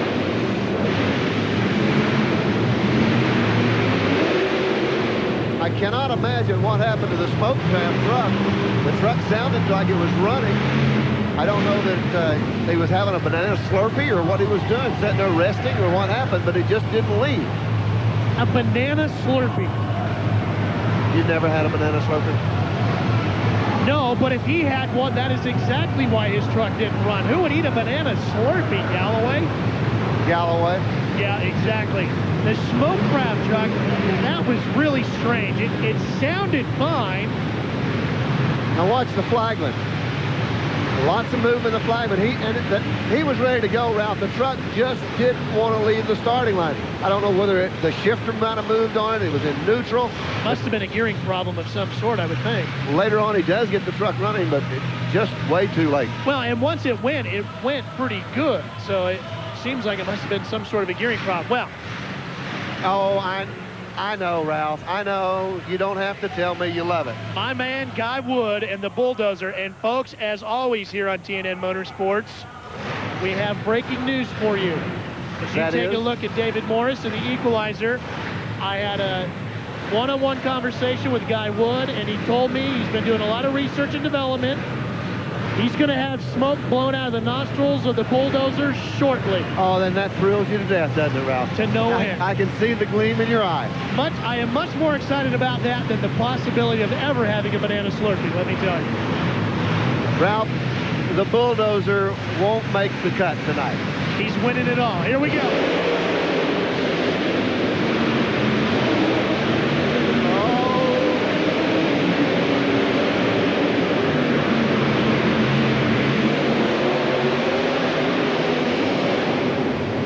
We are at a bad vantage point. I really couldn't tell who won, Ralph. Okay, it was the Bulldozer. Thank you. You're happy. You're gloating, Ralph. Ever since he's gone to the aerodynamic horns and turned them down, this truck is a killer. You think that brings the nose of the truck down, lets the front tires get on the ground and runs quicker, right? It's monster truck aerodynamics, I'm telling you. Thank you, Ralph. Let's take a look at the replay of this one. Watch how it's done here, Mike. Beautiful job in the turns. He is absolutely flawless. Comes out of the turns. He's big on the horsepower. Never backs out of it. Uh-oh, the left front tire did not look like it was turning when he landed. The right front tire was turning. I just wonder if he has an axle problem that he doesn't know about on that left front tire. He might now if he didn't before. Thanks, Ralph. I got Tim Hall here, driver of the Jerky Maker. Tim, you're up there on the line. Everything seems fine, but what happened? Well, I think we blew low gear out of the transmission, and then I looked over, and Mark had his G&G machine shop horsepower, and he just drove away from me. I thought I could catch him, but, you know, we got a new suspension system, and I took it too deep into the turn down there. But we'll tune on her and be back for the next race and see what we can do. No low gear, but that's all right. We can still catch these boys. All right, well, the Jerky Maker's going to hang in there. Back to you, Ralph. So the monster truck's now getting set. Jerky Maker, the red truck. And the Equalizer on the other side. Now, Ralph, this is third and fourth place. We have seen in several previous rounds of competition the winner of this race becoming king of the hill. This race is so very important. Jerky Maker has trouble getting out of the gate again. Well, we heard him say there was no low gear on the truck. Once it goes to second gear, it leaves well, but he just can't leave the starting line. An Equalizer gets the win and will get the 40 points for taking third in this event. So Jerky Maker is going to have a tough night now because he'll take 30 points out of this, and still with no low gear, he's really going to struggle in the drag race portion coming up. Just in a lot of trouble in the drag racing unless he can get it to leave in second gear. Now the next two trucks coming out. Executioner and the Bulldozer. This is the Equalizer, a beautiful pass on this truck. David gets the truck into the corners well, brings the back of it around. You can see jerky truck not wanting to run tonight. Once he gets to second, he's all right. Dave kind of slows down, knows that he's got it, wants to save it. He wants to win the drag racing. And the nose of the bull. Okay, Ralph, you love it. All I said was the nose of the bull. I know. It's the way you looked at me. I've got you down. You're a bull kind of guy. Watch the Hall, boys, right there on your screen. Haven't won one this year, and they're going to. You think he's going to beat the bull? Sure. Executioner is a tough truck. I'll have to admit, Ralph, the bull is tough. And where else would the bull want to win but in Texas? That's right. In a stockyard. Oh, no, they've broken the other truck. The Halls have... He's going to gore him if he's not careful. The Halls have broken their other truck. And it may be another transmission problem. That truck left well, but when they would have been going to second gear, it stopped. Well, all right, Ralph, I've got to give it to you. Well, it all takes place right on the starting line. Watch it right here, Mike. Truck leaves well. We'll see what the tires do when he matches this blower motor in the back of it to see if they all hook. And Ralph, visually, I don't see a problem with the truck. Got to be something in the transmission. Well, the bulldozer wins the obstacle portion of the night. 60 points to Guy Wolf. That'll be hard to overcome when the executioner is sitting back there with 40 points. The other two trucks are in trouble. He's going to have a real tough time catching it. Well, there's a look at the point standings after the obstacle course. Dozer gets 60, Executioner, Equalizer, and Jerky Maker round out the field. So the Hall brothers with some work to do. And they're going to have to hurry if they're going to make the drag racing, which will come up shortly. These guys, you know, 2 of them on the team. That's how big their team is. There's Guy Wood. The thing about these monster truck drivers, there's not big, huge teams that travel with them. There's maybe a wife and a husband, as in this team, a couple of brothers, or maybe just by yourself. Let's go down to Fred with Guy Wood, our winner. Guy, it's a strange way to win, but you're in there. Yeah, we really don't like to win that way, but we'd have to take the win, I guess. I tell you, we've been working hard on this truck. We blew up a motor in Kansas City, and we've been working like madmen getting it back together, new motor, new transmission, and I owe all that thanks to Twin City Auto Body and Technique Towing and Crystal City Auto Parts, and also Bertle Smokecraft for all their support this year. Great. Look forward to seeing you in the drag race. Thanks. Back to you, Ralph. Well, so far the bull is raging here in Beaumont. Equalizer on the right side of your screen, the Executioner on the left. The winner of this, Ralph, comes back to the bull.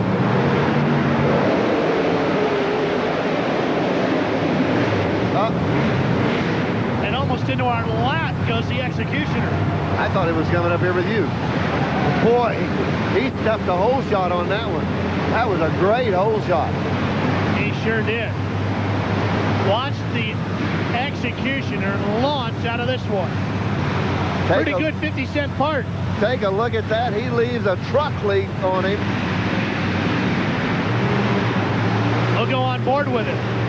David Morris, look at this. The Executioner, he's a truck out in front of him before he ever starts. You know what David Morris you know what he must have been doing at the starting line? Drinking a banana Slurpee. Now, Executioner comes back for a shot at the bull. Executioner shot, bull. That's the problem with those banana Slurpees. They will come back and haunt you later, see? I'm telling you, it's not healthy. It's not healthy. Snicker bar and a banana Slurpee, and I'm a happy foot camper. Poor Mrs. Galloway, that's all I have to say. Poor Mrs. Galloway. So, Bulldozer on the right side of the screen. Executioner on the left. And we know Executioner can get a good jump out of that lane.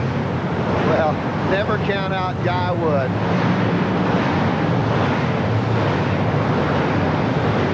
Let's see. I got to say, Ralph, you're catching on to monster truck racing quickly.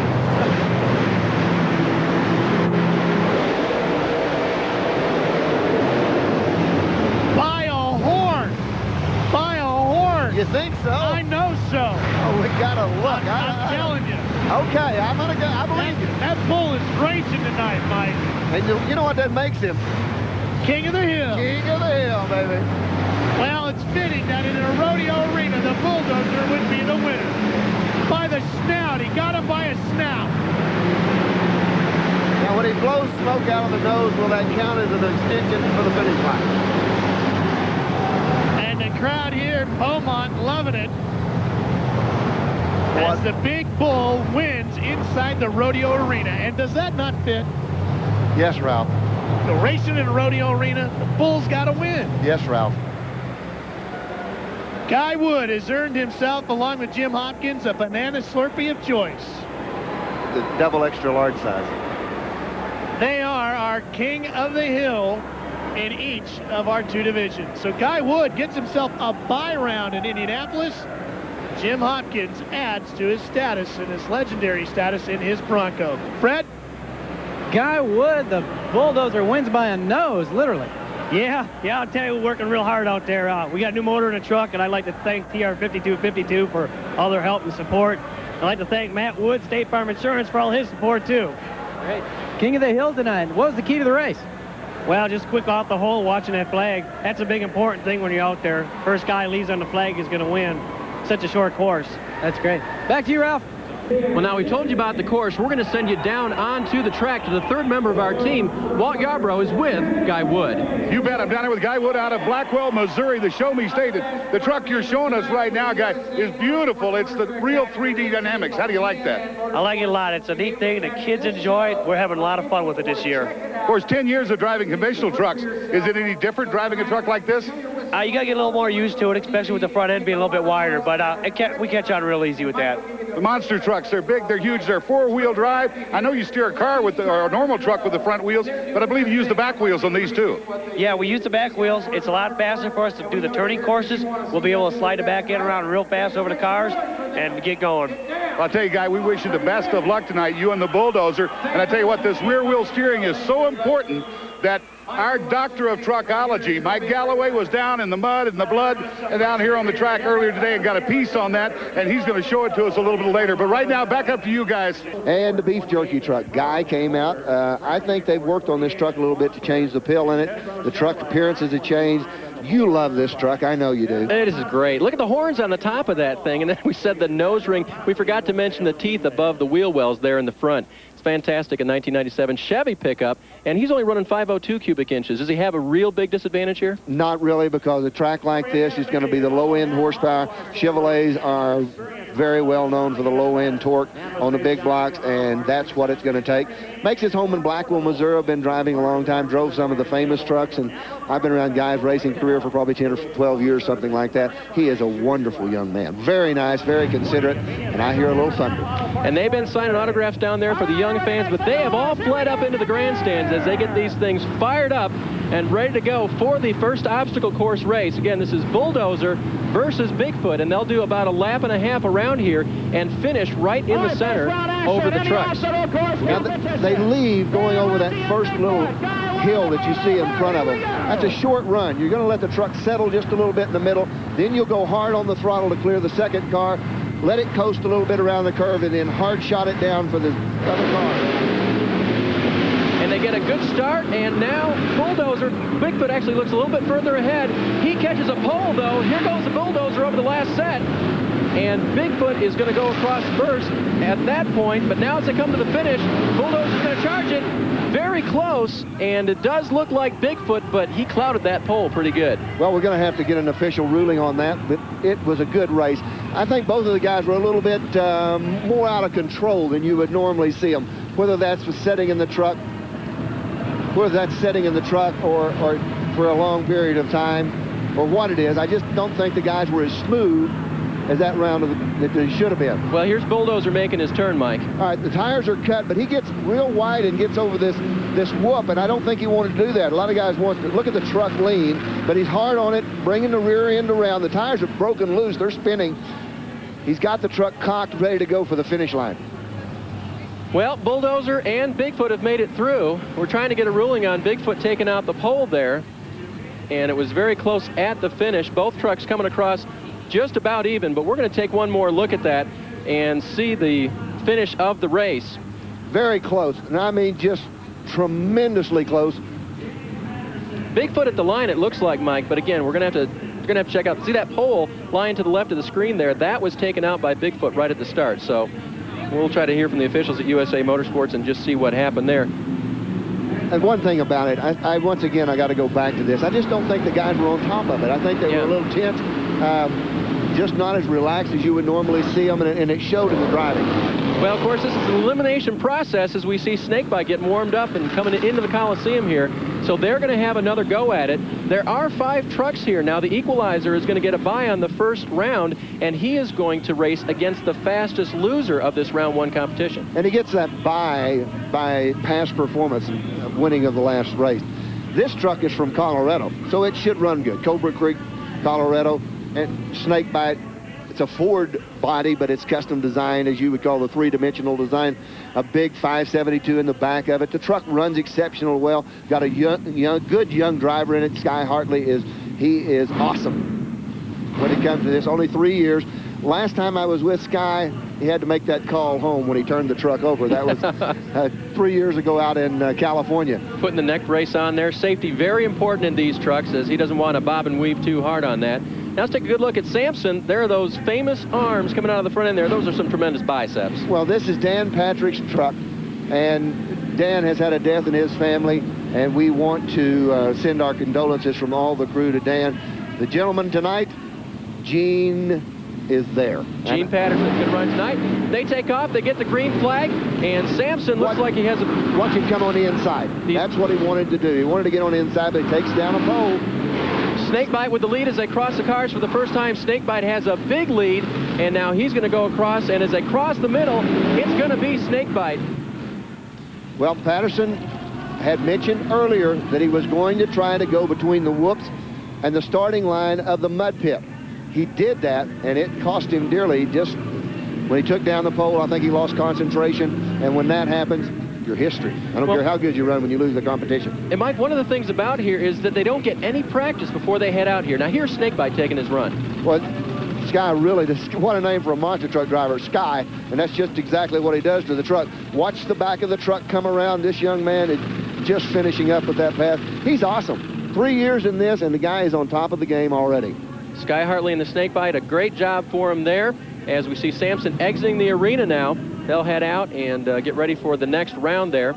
As we're in the middle of the obstacle course, and of course we mentioned earlier, the Equalizer gets a bye, and he'll take on the fastest one from these guys we just saw.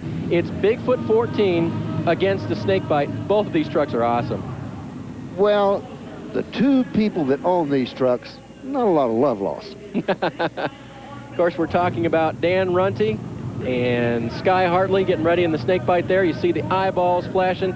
He is ready to go. He's got his reflector shield up there on the front end.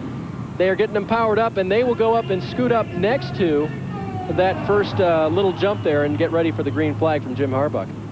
Sky, and I don't think this would happen, but if anything, Sky could be just a little bit intimidated racing against Dan Runte. Also, in a second breath, he wants to win. He's got him, though, at the first turn. It is Hartley. He has got the lead across the first set of cars. It is still Snakebite. Mike, he's doing it. You're going to have to hold on. Huge upset. Sky Hartley and the Snakebite have just beaten Bigfoot and Dan Runte. A great run for the Snakebite. Fantastic. Oh, beautiful. Beautiful. The kid did everything right. Nothing wrong. Great steering on the back of it. And let's take a look at him as he's going to come right up in the Easy Boy. That's the Lazy Boy where I come from, but I know what you're saying. Look, comes off, the tires are already ready to go. The rear steering is cut. He's got the truck swinging around, headed for this straight area right here, up and over the cars, lands well. Now watch when he comes down in this Watch when he comes to this finish line. Man, Mike, that was just a pretty run. He did everything he was supposed to, got it turned hard, and then got it straightened out extremely quickly. Well, we talked about Sky Hartley and the job that he did. Walt standing by with him down in the pits. Yes, sir. I got Sky Hartley down here in the snakebite. Sky, you took on the foot and you mashed on him. Yes, I've been riding Dan Runty for a few years now, and it's always a challenge to beat. He's one of the best, and, man, I'm excited. Well, I tell you what, you think it's his big red snake eyes that just popped out and bit him? Yeah, I think they intimidated him a little bit. Well, I tell you what, Sky, you did a tremendous job. You had these rear wheels working well, and you got off the line quick. Did you do something different for this high altitude? Yeah, I changed my pill. You know, your air density gets a lot lower when you're up here, and I had to lean out my motor as much as I could, and it seems to be working fine so far. Well, I tell you what, the snakebite struck tonight. Back up to the guys in the booth. I tell you, Mike, he did a great job. He did a wonderful job. Remember this, lean is mean. When you start leaning it down, you got a tendency to burn pistons. If there's a fine line between horsepower and burn pistons, and he's on the line. Well, Snakebite will get 60 points. He's not king of the hill yet, but he's a long way toward it. We're going to come back a bit later and see him in the side-by-sides. That's a drag racing portion. I love it all. Every bit of it, from the time we start the national anthem till the time they finish. Drag racing, just another intricate part of a great sport. Well, knocking some mud out of the cleats there as you see the first matchup. Hey, this ought to be good because the Bulldozer actually went back and won his consolation race in the obstacle course, and part of that was how quick he came off the line. Bigfoot, of course, legendary for quick takeoffs. Would that Bulldozer make a lot of beef jerky? I mean, how many pounds of beef jerky could you take out of a 10,000-pound truck? Depends on how you slice it. Oh, okay. You slice her over, get your telestrator out, show us where, no, never mind, don't do that. Bigfoot's Dan Runty wheeling it around, getting it ready to go here, and the guy Wood in the Bulldozer, those horns are flaring, snorting. You know, could he put smoke coming out of the nostrils? I think that'd be the next thing. It will happen. Yep. It will happen. Got the nose ring there, too, kind of an alternative thing going, I think. I'm not going to touch it. You're not going to go there, no, are you? I'm not going to go there. Hey, we got side-by-sides here. They're going to run the same type of format. Our first matchup is going to be Bigfoot and the Bulldozer. The winner of this is going to move on to the semifinals, but this is round one.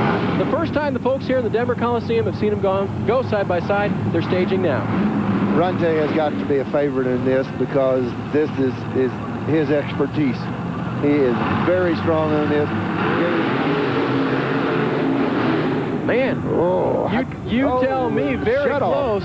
Shutoff was close.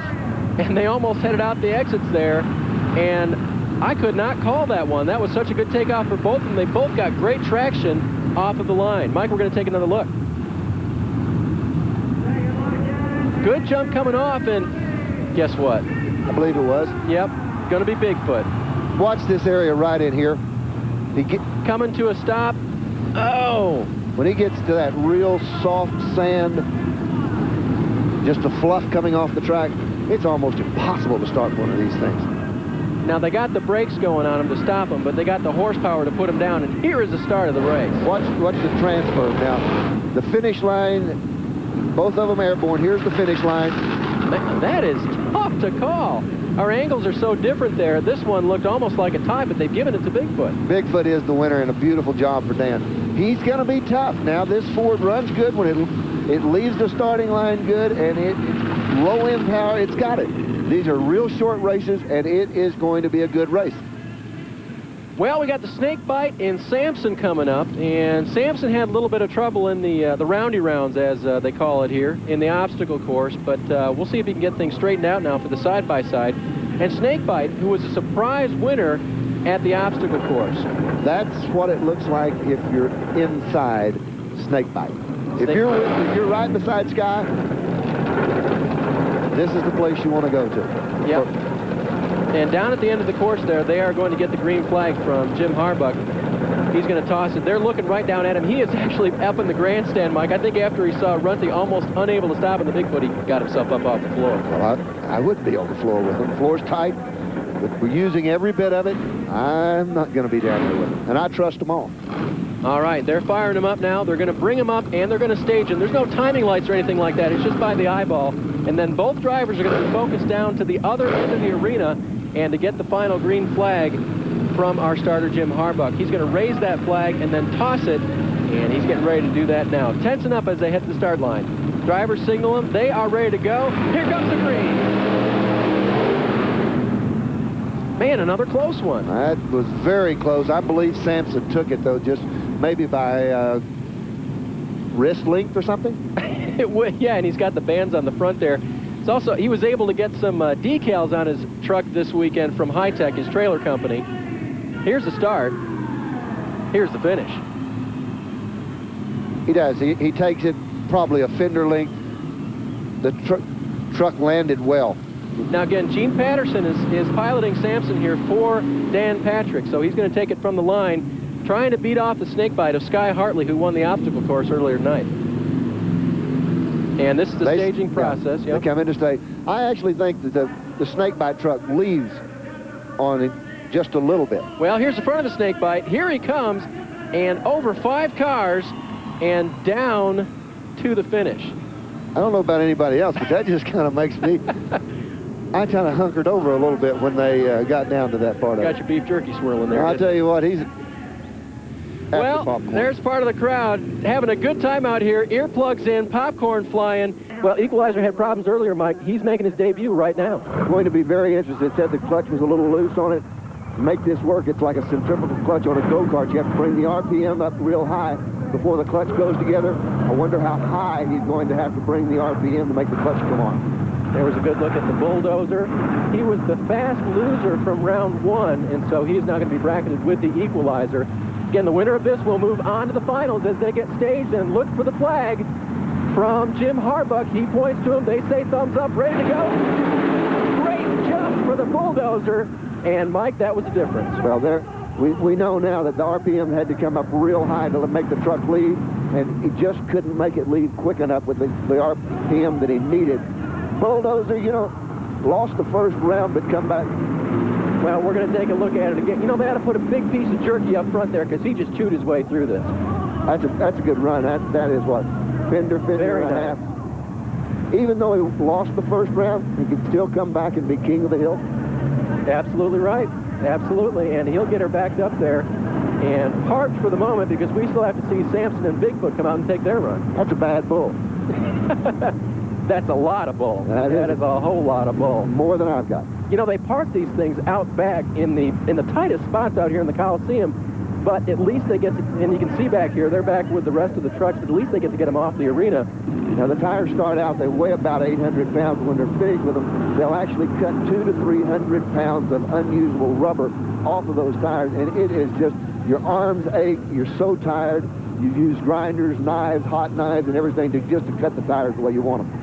Now, Dan Runte in the Bigfoot, one of the most experienced drivers, got really a lot of his driving experience when he was first starting in a 3-month saturation in Australia, and that seat time, that's got to mean a lot early on. Went to Australia and spent 3 months over there racing all through Australia with the United Sports of America.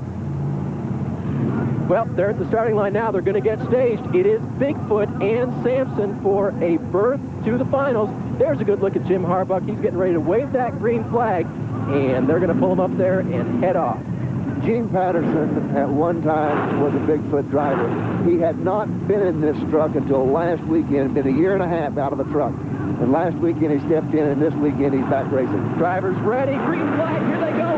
Bigfoot, a great jump. Sampson, a nice ride there. But it's going to be Bigfoot. He crossed it first. It's the low-end horsepower of the Ford. It's the quickness at the flag. These guys have done it time after time again, and they're awesome. That was a nice run by Gene Patterson, who's in Dan Patrick's truck, and I think he really collected himself. Like you said, probably did some work down there and got this thing quite a bit better torqued up for the semifinal here. Now you got Bigfoot, and you got the Bull. That's going to be a great final race. Bigfoot really left good. He got a little air, and the truck actually can move forward in the air. And I think that's probably what he did. He took Patterson just a little bit in the air and finished him up. Well, there is Foot, as they call him, Dan Runte, coming down and getting lined up. We are going to go right to the finals as Bulldozer comes in, chawing on that beef jerky. horns a-flaring and nostrils flaring. That thing is ready to go. Now, Dave, I know that you are a 3D truck guy. Absolutely. Love them. You like the bull. Oh, yeah. Look at the horns. That's awesome. Well, I like the bull. I like the blue truck, too. You just like blue. Yeah, watch this race, because it'll be something that...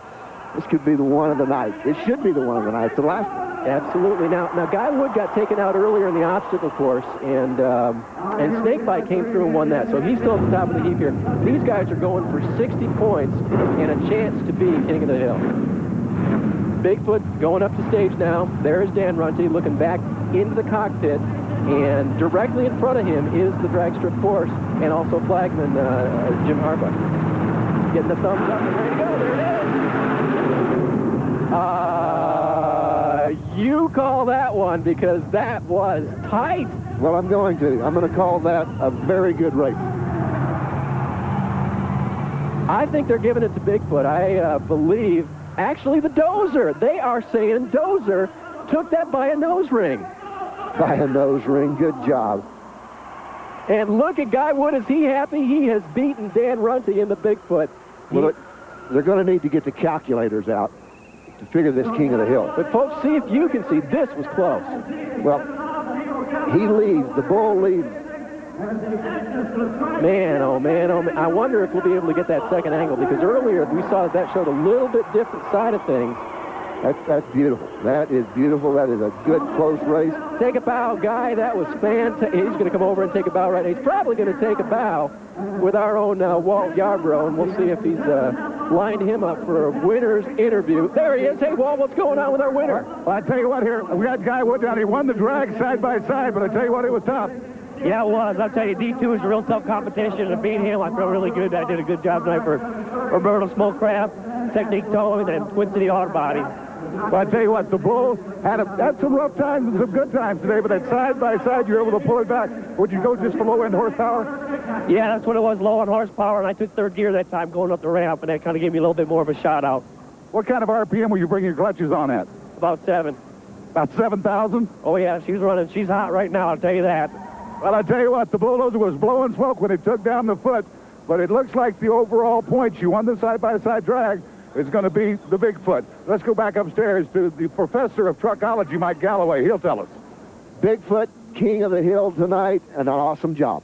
Well, he did do a good job. He didn't win earlier in the obstacle course, but he came through tonight and had enough points from the obstacle course to become King of the Hill. Hey, it's Bigfoot, folks. He's done it already this season. He has done it again tonight at the Denver Coliseum and done it in a big way. There you take a look at the heat releasing on the back end of the bulldozer, I think.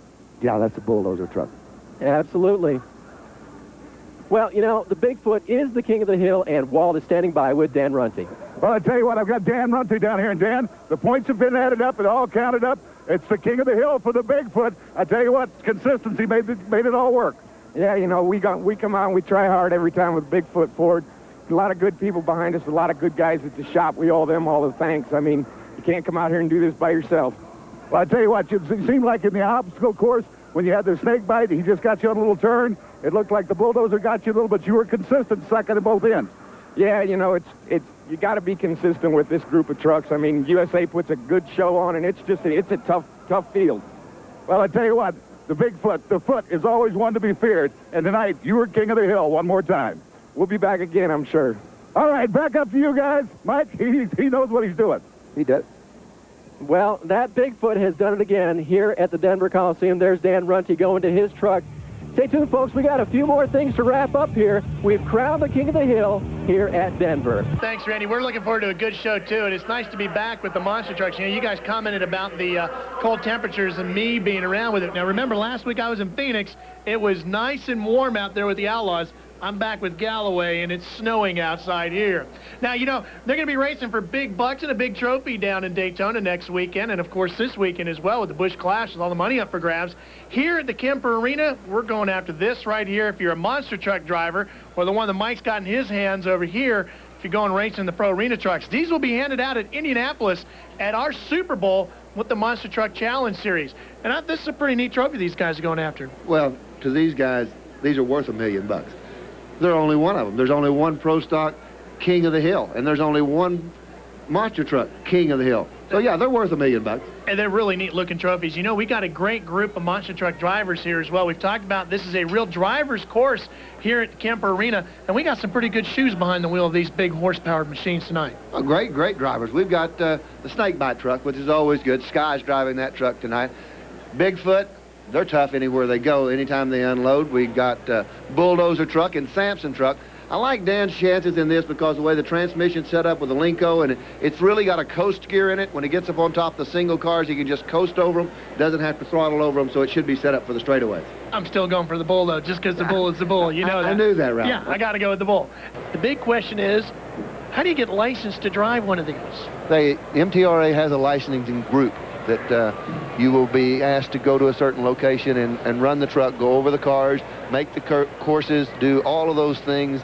And there is, much like drag racing, a set of pros that have watched you and will certify you to drive. So somebody like Dan Patrick, who you're looking at right there, is a cart-carrying monster truck driver, and he is officially licensed somewhere in an archive. Oh, you would love it, wouldn't you, Ralph? You would like to say, yeah, I've got my MTRA monster truck driver's license in my pocket. Well, yeah, you know, the next time you get pulled over for going just a little bit more than you should, or, you know, not exactly coming to a complete stop, you can always, you know, hand them your license and your monster truck license. It might, you know, buy a little break here or there. Don't think so, Ralph, but it's a good idea. It's worth a shot. Well, there's Bigfoot. Which one do we have tonight? There have been, what, 14 of these built so far? And this is number 14, Dan Runte. 572 aluminum Ford sets in the back of it. These trucks were designed on Bob Chandler's computer, and I saw the first one come out years ago, and I just thought the man was unbelievable. He had a computer that he laid all this out, and it ran through there and would see if it would work, and when it did work, said, I'm going to build one just like that. And you know what? It really does work well. It really, it does. If you just think about it in your mind, you kind of think, well, it doesn't really make sense. How is this thing going to actually fly? And then that is literally what they do. They fly through the air. That, of course, is Bigfoot. Behind it, you see Bulldozer. And here is Samson. And Samson was the first of the 3D trucks, as they call it, my favorites. Dan Patrick is a true racer. He started out tractor pulling. He had a Tom McEwen funny car that he pulled with for several years, saw the monster trucks, got into the monster truck circuit, and he builds absolutely probably the best chassis in the country for these trucks. And a 3D truck is one like Samson with the big bulging bicep arms and so forth. It's almost a little more, I hate to use the term, but cartoonish. Dramatic. Thank you. Much better term. That's why they pay you so much to sit here. Well, that's the only reason. To save me, yes. But it's going to be great racing. You know, this course is, in the past, we've had turns that they could run the trucks in deep, kick the back steering out, and just swing the back end of the truck around and then be lined up with the other cars. That's not going to happen here tonight because you see right in front of each one of them is a singular car. So you cannot get on that hard because it will put you in the air. When you land, then you got to bring the back of the truck around to line it up, and you'll overshoot the big set of cars. That's going to be the touchy part of it. And drivers like Dan Patrick and his Samson machine, they're really pretty busy inside the cockpit. They're steering both ends of the truck at the same time. Right hand on the steering wheel, left hand on the toggle switch, getting it to swing one way or the other. Now you saw the crew member up inside the truck helping to fire up that alcohol motor. Probably pulling down on the shoulder harness, making sure Dan was set. That's Gene Patrick, and Gene he's a fanatic on perfectionism. He is great at what he does. Here's a look at a cockpit inside a monster truck. That is Samson. With the bulging biceps, Ralph. See the big fists out front. It's that time of the night. This is going to be good. Lap and a half around, Ralph. Samson at the bottom of your screen. Bigfoot parked up at the top right. This is round number 1. Battling for King of the Hill. Every round makes so much difference because the point spread is so small. You can win this, not run well in the drag racing, and when that happens, well, you could either be in a tie or be completely out of King of the Hill altogether. And we're headed towards Indianapolis. In your upper right corner, you see the onboard camera shot from inside Samson. That is what Dan Patrick sees. He's got 1,400 horsepower, and he's steering straight at a wall. 10,000-pound truck. See what happened to him? He's in trouble. Big trouble when he got on it too hard down the starting line. Oh, he's up on 2 wheels.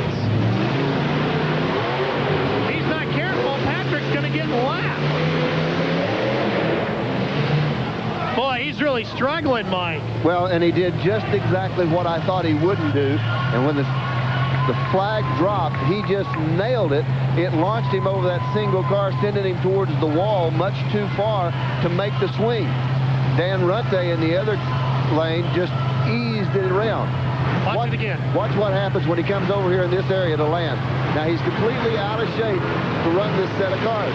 Gets it up on 2 wheels right there. Now he's going over with the wheels caught, and he's off on this side right here. Bicycles it, barely gets it around to line it up. By that time, it's too late as Bigfoot crosses the finish line right there.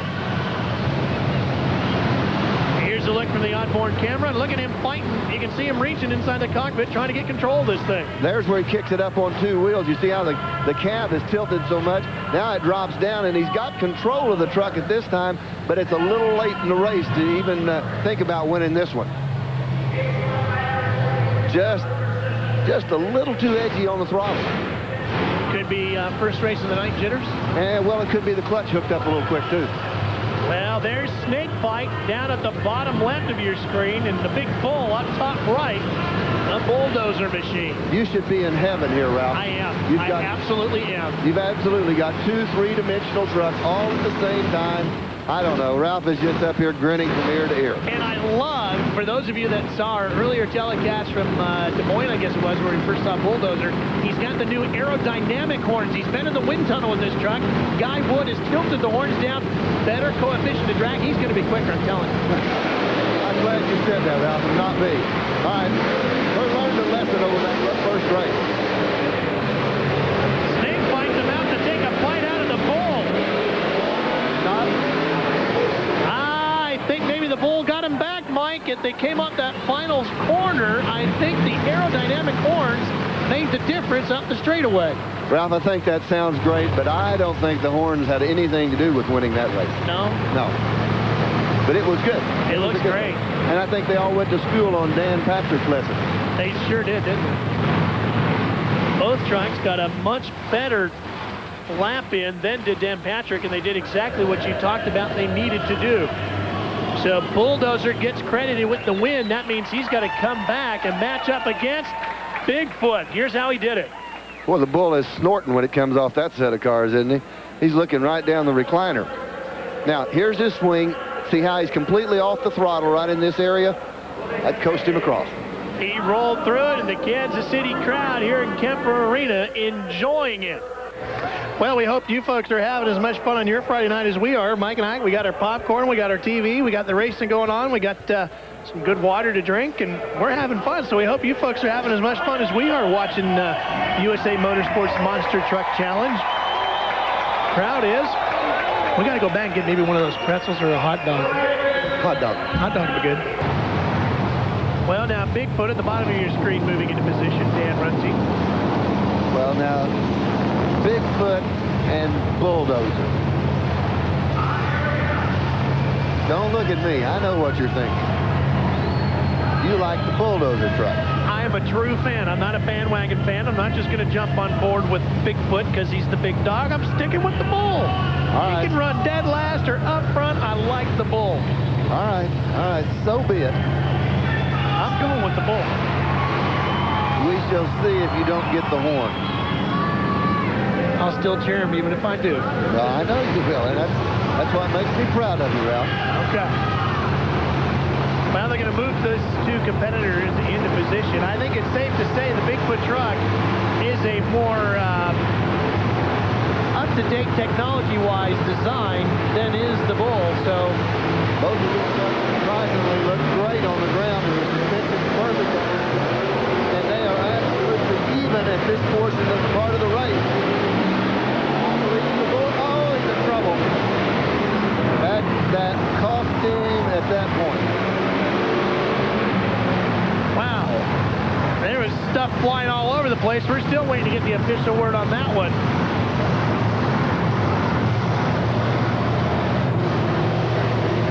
I'm still not sure who picked this one off. Looked good on that set of cars. There wasn't a problem, but watch when he comes over this set of cars. He gets out of shape.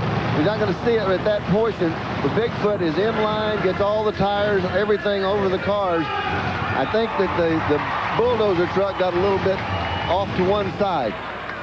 Well, first they gave it to Bulldozer, then they said Bigfoot, and we're waiting for the official, and Bigfoot it is. In the original run when they ran earlier, you have to keep at least 2 of the tires on the track. And that was the case. So let's go down to Fred. Fred?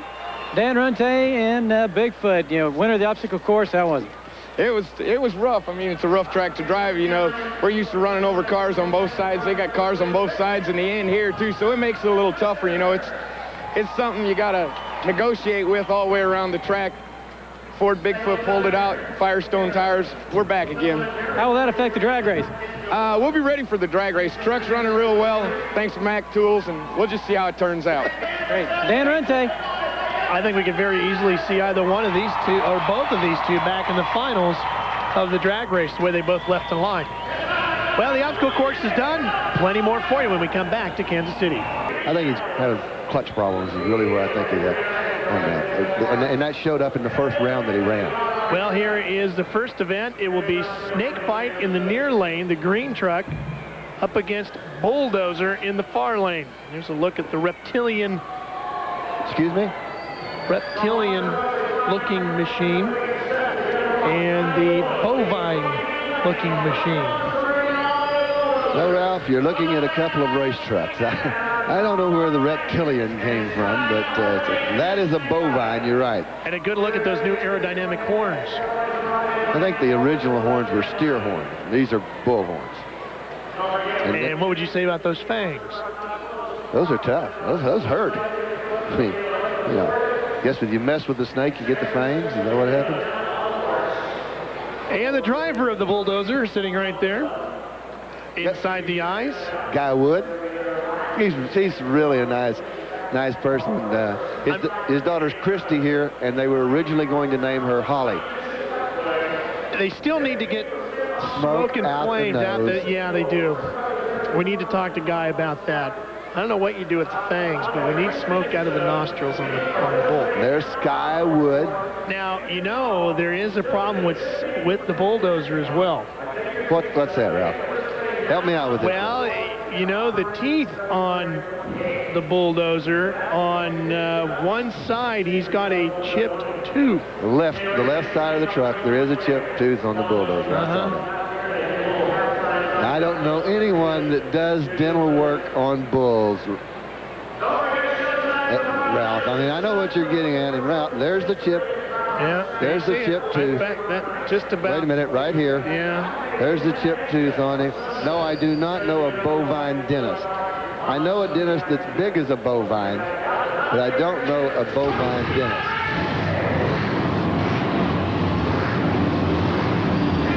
Snake bite in the near lane. Bulldozer in the far lane. The first round of competition with the monster trucks in the drag racing format.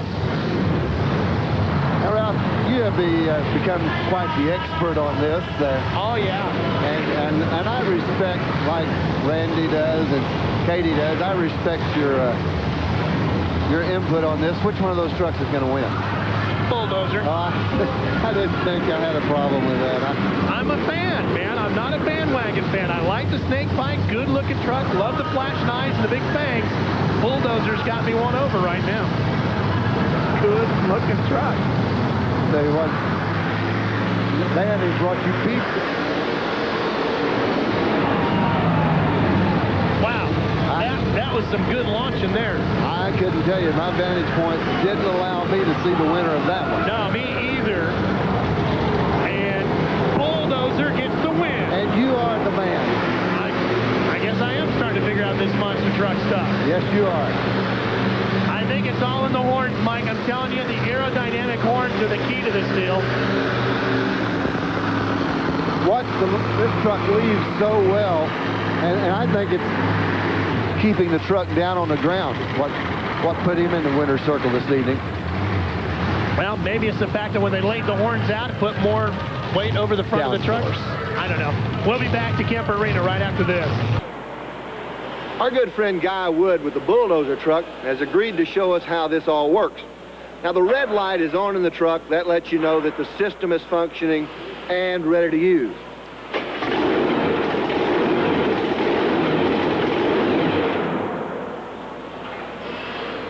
Oh, wouldn't you love to have this on your teenager's car? You know, now this is really nice. I just wish my home in Oklahoma was this nice. We only have to deal with you on occasion. Poor Mrs. Galloway. Oh, man. Could be either one of these guys. But that bye round is going to be very important once we get to Indianapolis in March. Could be both of these guys. Not tonight, but in various venues. When we get to Indianapolis, oh, yeah. Take a look at the bull. We're going to eat big beef jerky pieces. If you get a victory in one of the rounds of competition, you get a bye at Indianapolis, which means you get to skip round number 1, and that can be very important as far as making your way through the program in Indianapolis and claiming the big prize. I like it. This is going to be good. That is the eye of the bull. That's the system you were talking about.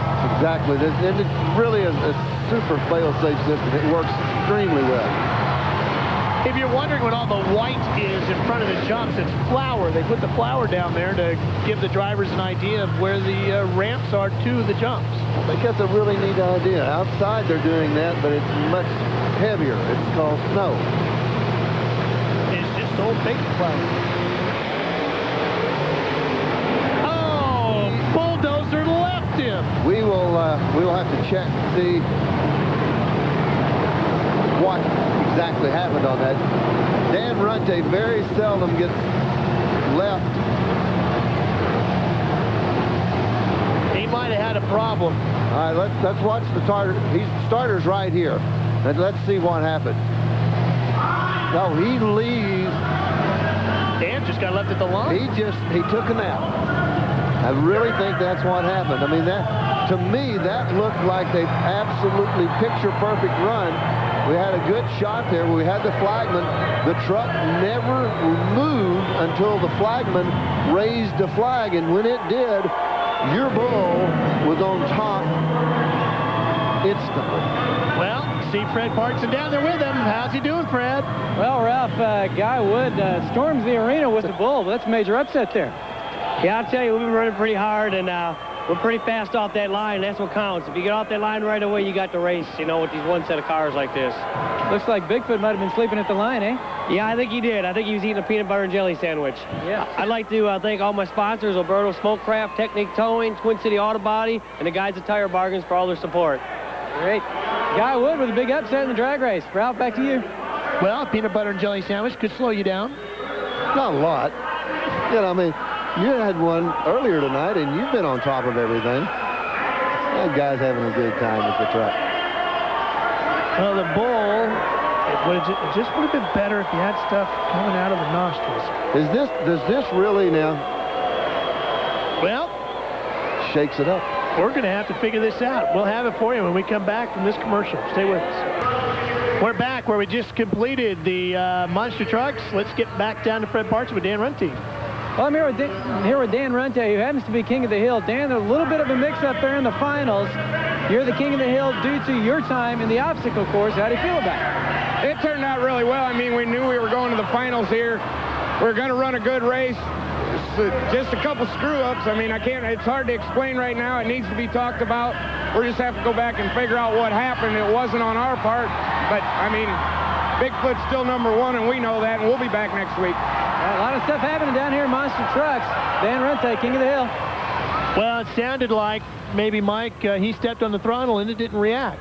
Something laid down on it. It's just not like Dan Runte to be left at the starting line. Welcome back to Indianapolis, Indiana, everybody. Ralph Sheen and Mike Galloway, the Professor of Truckology, with you. We're getting set to crown a couple of champions tonight. Of course, we'll crown the Pro Arena Truck champ, but first, we got to talk about the monster trucks. Mike, can anybody beat Bigfoot? It will be very difficult. Bob Chandler's on hand tonight, the owner of Bigfoot, and that puts a little bit more pressure on Dan Runte. He doesn't need it. He's a professional in every sense of the word. A lot of trucks are here, though. We've got a good many trucks that can win this thing. You got to think that Bigfoot is a favorite, though. There is no more legendary truck in the business of monster trucks than Bigfoot. He's going to be tough to beat. For the obstacle course portion of tonight's program, this is a truck we hadn't seen. That was Deuce's Wild. This is one we have seen, Snakebite. Sky Hartley with the Snakebite truck. Something we're going to see tonight is different than we've seen also earlier in the year. Earlier in the year, they did a chase race where they'd pass over each other's cars. This arena is big enough that each racetrack will have a lane by itself, so the trucks never cross to each other's lane. It's just good, down-to-earth racing, Ralph. And in the other lane, here's that truck we were telling you about that we have not seen in our TNN coverage so far this year of USA, but a stout truck, Deuce's Wild. 517 KB, it's out of Coldwater, Michigan. This guy's been around the sport for quite a while, had several trucks, had a tricycle, had a three-wheeler. That'd be good for you. With a blown Chrysler in it. That wouldn't be good for me, Ralph. not a blown Chrysler. But that truck runs well. He's got a lot of parts on it that he made himself. All the rear end housings, much different than anyone else's because he has constructed them all out of plate steel. He's built almost every piece on this truck, used the third members, center sections from different trucks. But almost everything else on this truck he has built himself. Well, in order to win the King of the Hill title here tonight, there are points awarded in both the obstacle course and the drag racing portion, which you'll see later. And it's a combination of points scored out of both rounds of competition that will give us ultimately our King of the Hill. Well, that's correct, Ralph. You don't have to win both of them, but someone would have to lose also to get there. You got to work in a combination. It's very simple, very easy to do. This is going to be a great race. You got to think Snakebite out of Cobra Creek, Colorado is the favorite in this truck. Top of the line, blown forward, all the best equipment. Sky Hartley doing a great job of driving right now. And you got to look for Snakebite to be real tough. Well, that first set of cars is sitting right about the 50-yard line here at the Indianapolis Colts are in town for an NFL game. Give you some perspective of how the field is laid out here. Boy, what a great jump for Snakebite. Sky Hartley just really did a great job. Deuce's Wild in trouble. He's got to get out of the way so Sky Hartley can finish. It's a tight turn down there.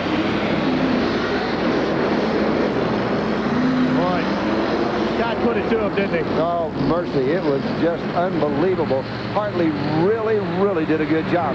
Now, something else he's going to finish up with Deuce's Wild. That's what he came for. He wants to get his shot at it.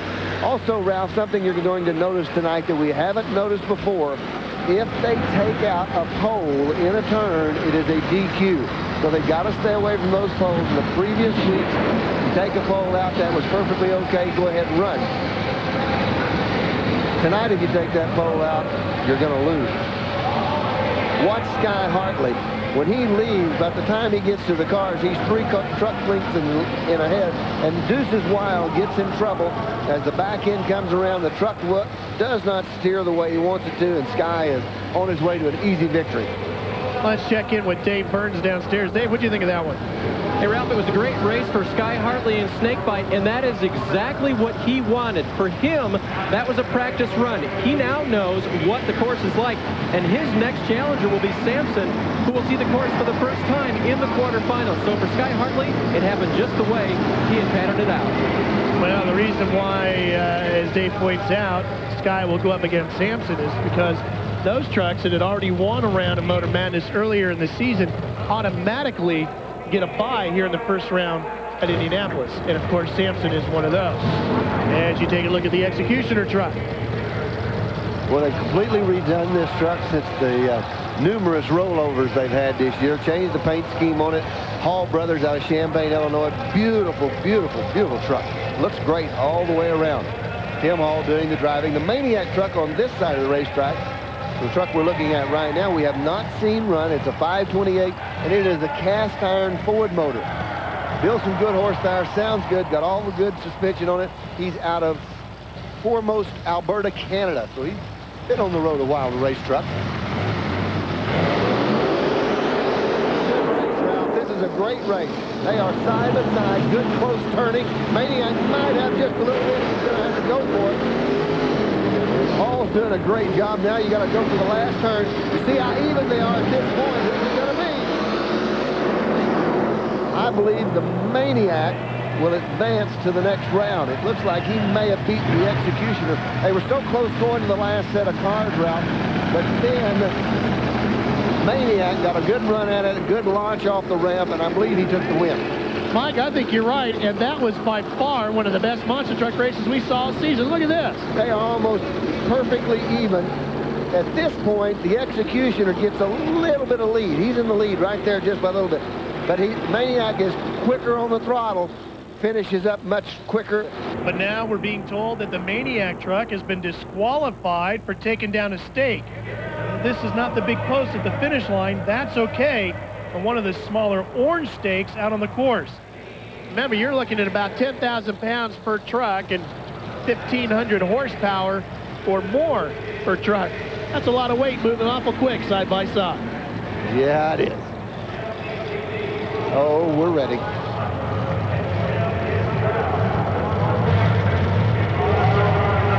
So the first couple of pairs of monster trucks have competed here at Indianapolis. We are just getting underway as we crown the King of the Hill champs for the season.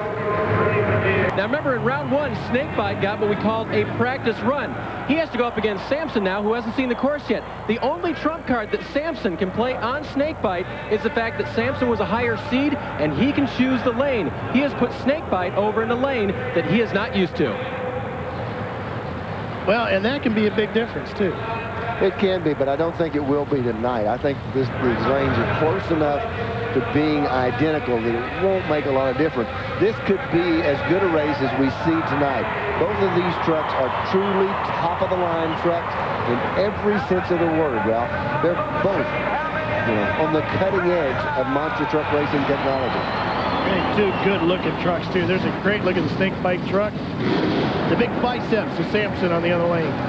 Dan's done a lot of research and development over the past few weeks, and he's got the truck building just an abundance of horsepower. Now, granted, all the time, horsepower is not a needed thing, but on this racetrack, you need horsepower.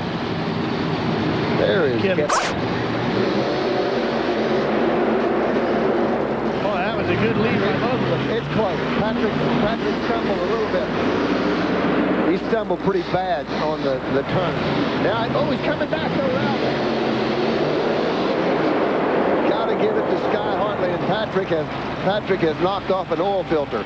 He had that happen last weekend, and there is an oil filter, and he needs to shut that truck off.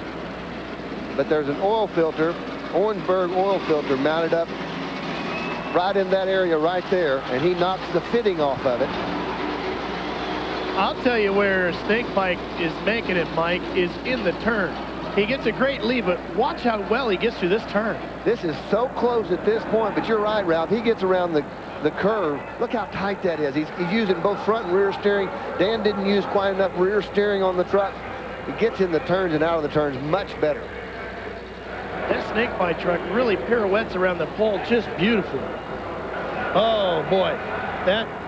That is not good. This is the part that broke right there. There's a line. This line needs to go over here and is not doing it. Let's check in with Dave. Dan Patrick, and Dan, obviously, you knocked the oil filter out there. Did you have a chance to shut her down before you damaged the motor? Well, I think all we did was just blew a oil pressure line off. They were brand new lines. They might not got put on right. We rushed around, so we've got more in the trailer. We'll put it on. We'll be back. Dan said he put 122 man-hours just in checking things over this past week on this truck. Well, here we go. Oh, Ralph, come on. This is cut and dried any way you look at it. Executioner, the red and white truck, against, the Bull. You love it. I know it. And they told me they've been working on the R&D of this truck. They think they got the smoke out of the nostrils thing handled. Oh, would that make my season? Oh, it wouldn't mind, I'll tell you that much. 1,600 horsepower and smoke out of the nostrils? That's a cool truck. You'd look good in that, Ralph. You really would be. Well, I don't know about that, but I'd have fun sitting in front of my house, I can tell you that much. Yeah, just blowing smoke. Oh, yeah. Isn't that what you do anyway, sitting in front of the house? Blow smoke? Thank you, Ralph. Thank you, Mike Galloway. Thank you. Well, there's the Executioner truck. And So that one ran pretty good already. the Maniac beat Executioner. Oh, look, Ralph, look. Oh, yeah. Oh, yeah. We got smoke coming out of the bulldozer. I don't think they got it, but the smoke was there. I'm impressed. I got a feeling we'll see it again before the night is over. If he wins, maybe he'll be back on the smoke. But Kevin Pugh putting him in a position. brother against brother, but they won't let up or give up. Bull out with the lead. Good tight turn for the Bull. Gets in a little trouble sideways over that. Oh, that could get close right there. Very close. Oh! Almost stood the bull up on its horns. But I think that he's been to bull riding school and saved that. He did a great job with it. See some more of that smoke.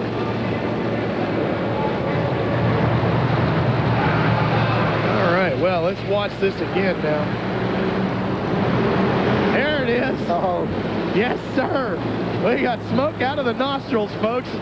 We told you you'd see it first here on TNN, and you did.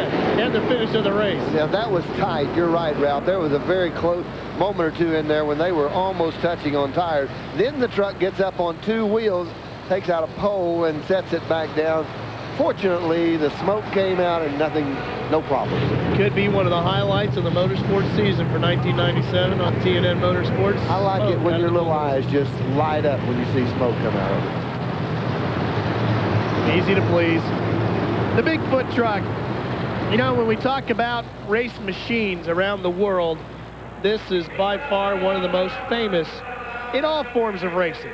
I mean, there are just certain things that you could show a picture of it just about anywhere in the world and people would say, yep, that is Bigfoot, and this is a truck that really, when you talk about monster trucks, this is the granddaddy of them all. When you go up to a young person that's looking at a truck, doesn't make any difference who it is, and you say, what is that? They'll say, that's a Bigfoot truck. That's right. That's Dan Runte, as we've got an onboard camera with him. Nice looking helmet. We're going to get to go for a ride with Bigfoot. That's what it looks like from Dan's perspective. You are up there, too. Yeah, definitely. Big Ford motor in the back of it. Gosh, the equalizer, David Morris, has had a extremely difficult year. Yeah, this is not an easy draw either. Not at all. Now, he moved into this by virtue of the Young Gun truck exploding a motor before he went to warm it up this afternoon and kicked the rods out of it. And that put David Morris into this round against Bigfoot. Boy, would this be an upset. And it is close. Now, Morris is excellent on turns. He is so good on turns. Look at Dan Runte. You're riding with the big blue. Boy, he's spectacular in the turn. Wow. Not wanting to stop, but it does. Dan Runte beat him on the turn. On the second turn, because the first turn went to equalizer. Yes, the second turn, Runte was in trouble. He was behind at that point.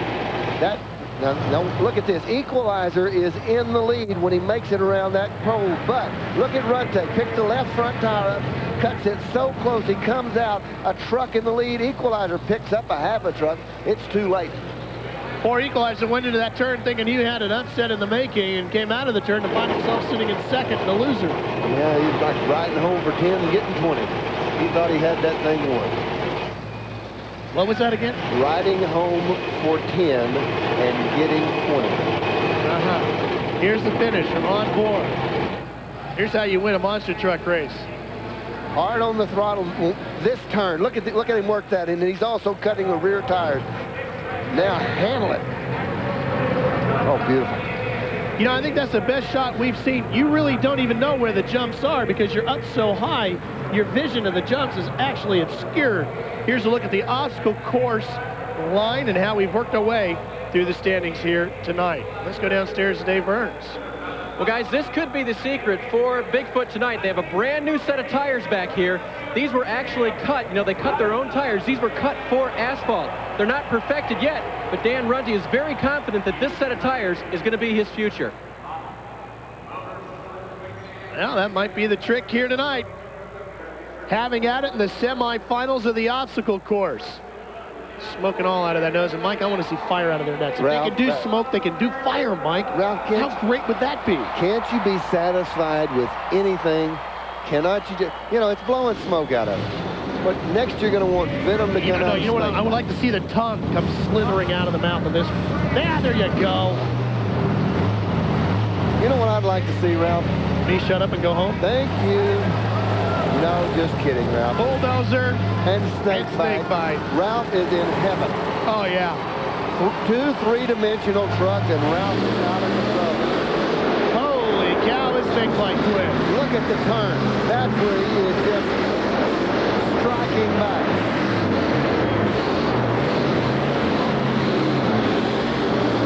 Sky Hartley is the man on the mission. I'll tell you what, Bigfoot's got his hands full tonight. Sky Hartley looks great. He came to play, didn't he? Sky Hartley came to play tonight, folks. Coke Cobra sent him out to bring home the beautiful trophy. Yes, sir. Snake bite. And you know what? He's getting through the turns great, but when it comes to the drag race, look how good he launches this truck. The truck, there's a lot of bite out there in that starting line area, and he picks the front end of this truck up and then goes for it. And when he does, it just flies. Boy, if I'm Dan Runte, I got to be a little concerned right about now. Well, at first, he can be concerned, but he needs to get by this next truck, and then he can be concerned. Yes, that's right. One more semifinal to go. Bigfoot and equalizer. Sky Hartley has done such a wonderful job. It's amazing to see his driving improve as much as it has. There's Dan. Now, the equalizer wheelbase is a lot longer than it is on Bigfoot. Would give you that impression. Sure looks that way. May not be exactly true, but it would give you that impression. This, you know, Bigfoot beat him. He came back as fast loser, so it's a rematch. Equalizer gets around the course extremely well. He had a couple of little rough points in that first round. Maybe he got it all corrected for this round, but you got to think that Bigfoot, Dan Runte, has, you know, maybe he's worrying about Sky. You need to worry about the equalizer first. That's a very good point. And the onboard with Dan.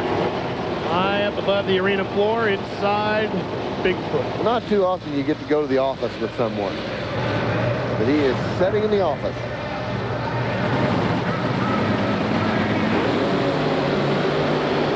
Bigfoot covers him about a half fingerly.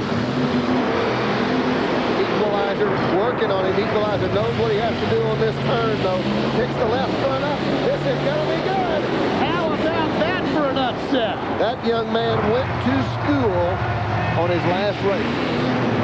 He sure did. I like to see someone that figures out when they made their mistakes and corrects them. He did it. And Bigfoot is not going to the finals of the obstacle course. And when it comes to the King of the Hill, that's going to hurt him. Bigfoot leaves. He's off about a fender. Now Equalizer comes and makes a great turn.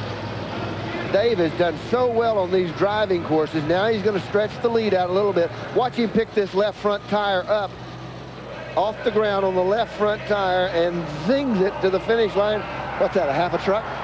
And here's the in-car with Bigfoot. Oh, and that's not a pretty sight when you see him in front of you like that. And Dave Burns, we got a big upset.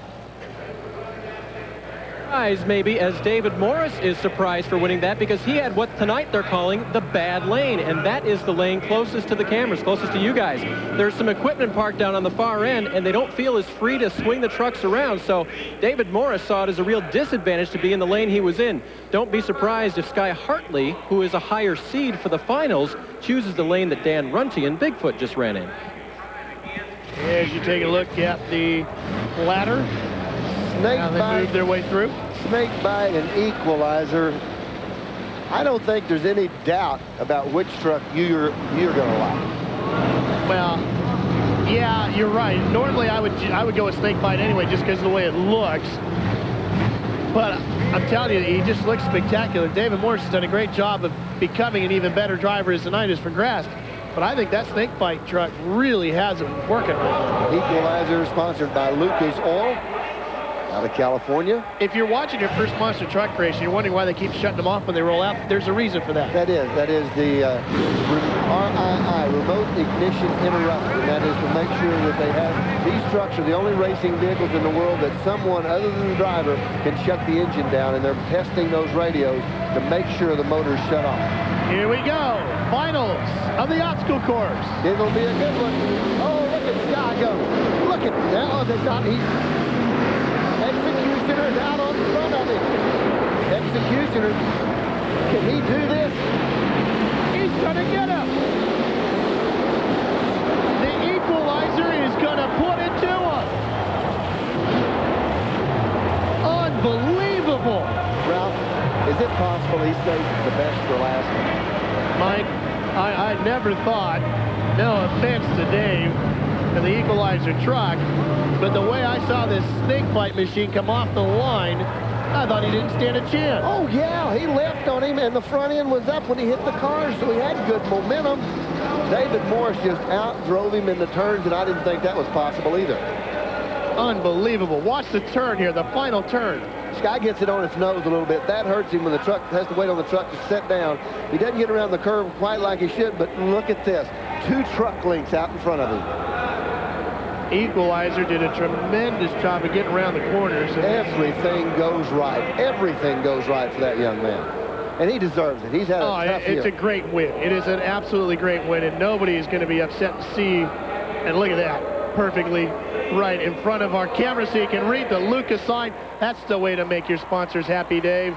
He is very happy right now. And Dave, I got to ask you, how surprised are you that you got what you called to me earlier the good lane?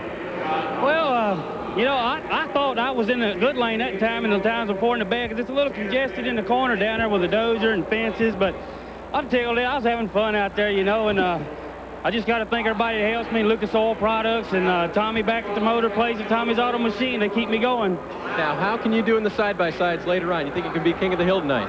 I'm not sure. We're a little down on horsepower right now. We got a smaller motor than some of the guys, but we're going to give it everything we got. All right, David Morris, he's halfway there. Well, the toughest thing he's got going for him next is the drag race, and I still think Snakebite's got the leading. We'll be back right after this. Well, Mike Galloway and I have felt that we've talked about these pro arena truck drivers all season long, and I don't know about Mike. He grew up in Oklahoma, so I got a feeling he's chased some cows around in a pasture and a pickup before, but this California kid never did anything in a 4x4 before. So we decided, courtesy of Joe Brozovich and Brozo's Bronco, that we're going to give this pro arena truck thing a try. What do you think, Mike? You ready? Oh, I'm very excited about it, Ralph. Sorry, you're going first. I don't think so. I got the lucky quarter right here. We're going to flip it. No. I know how you are, Mike. Ready? Yeah. You call it, Mike. It's tails, big guy. Strap in. You're going first. Any parting words? Could we do it 3 out of 5? I don't think so. Strap in, Professor. Let's see what you got. Okay. And, Mike, one more thing. Joe does have a for sale sign on it, and you would like to get a little bit of money out of it, so try to keep the front end on it. Ralph, you're next. In more ways than one. That's what scares me. Okay, is there a key in this? Switch. Well, I can't reach that. I'm strapped in. How do you think I want to do that? What's that noise? This is going to hurt. Best of luck to you, buddy.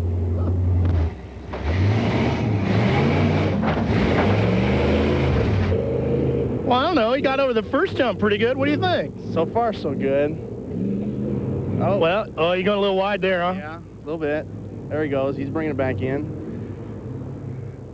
Well, my buddy's not afraid to stand on the gas too much, is he? Say my grandma can jump farther than that. There he goes. So he's getting into it now. Well, I got to admit, we haven't had any practice, but neither do you guys. But, of course, you live with this thing. I thought he was going to double this one. Yeah, so did I. He scared again. Oh. Attaboy, Mike. He's not done yet. Uh-oh, Joe. It's no victory lap, that's for sure. Is this a loser lap? I think the brakes are out. 33.88. What do you think about that, Joe? Is that a competitive time tonight? If you don't beat that, there's something wrong here. Well, let's see what I can do.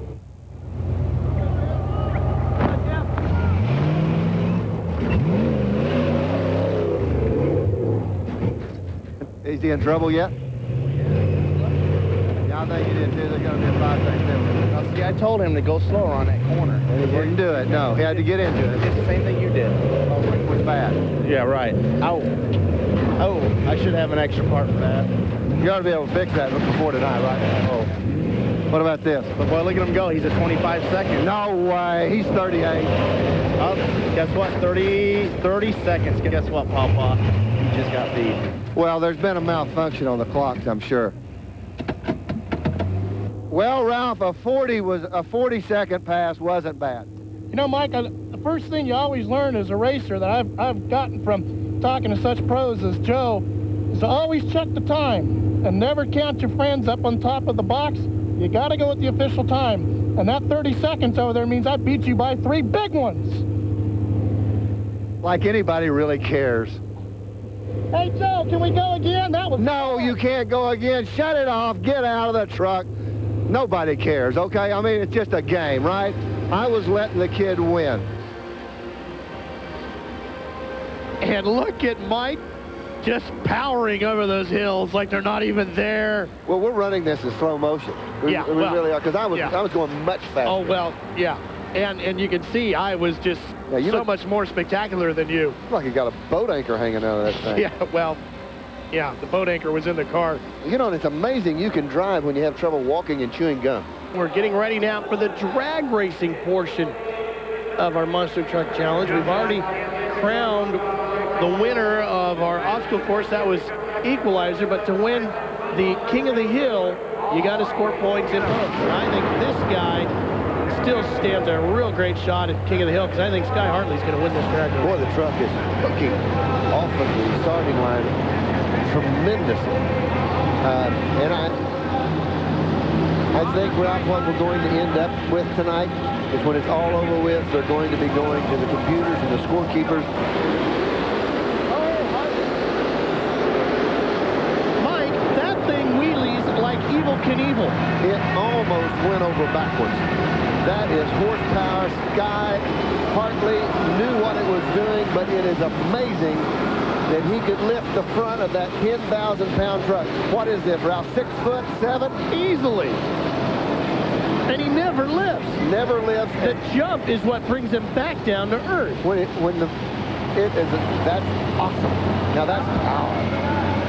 Big time horsepower. Power. Oh, I thought power. I thought you're like really getting into the power. I remember when you and I were close friends. It seems like only a matter of moments ago. Dave Burns still my friend, though, aren't you, Dave? Absolutely, Ralph, every day. Hey, I just talked to Rick Armbruster, one of the pro arena truck drivers, and guys, he said, I'd like to know what that feels like just once. I can imagine that. I agree. It's got to be an awesome, awesome sensation. I think it might be bungee jumping without a cord. I think I'd rather stand on the gas of the monster truck, to be honest with you. Oh, then I guess this last part of the race, never mind. Maniac versus Executioner. The Maniac truck's got a great design to it. Maniac the winner. He could be a spoiler in this, Mike. He got sidelined out of the obstacle course due to penalty. He could be a spoiler and didn't. That was a great run, but seeing a couple of these other trucks leave, I don't think so. Watch him go again. Bottom of the shocks out on the starting line is very quick. Patrick could be tough in this. He's really been doing a lot of work on it. Sampson has always been a tough truck. We'll have to keep an eye out for that truck as well. But I think Snakebite is the key here. Boy, if he keeps running like he has been, there's not a doubt in anyone's mind who the man with the power is.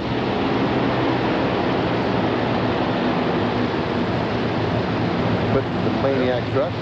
Oh, are we going to find out right now who's got power? Yes, sir. This could be the telltale sign for Snakebite right here. Hartley is going to be tested at this moment. Sampson truck, the big biceps. This is a truck with a lot of muscle. You're right, Ralph. It's got a lot of muscle, and there's a snake that'll bite you in a moment. I'm just amazed at how that snake bite has been wheeling off the line. And Sky has been able to drive it just so dramatically.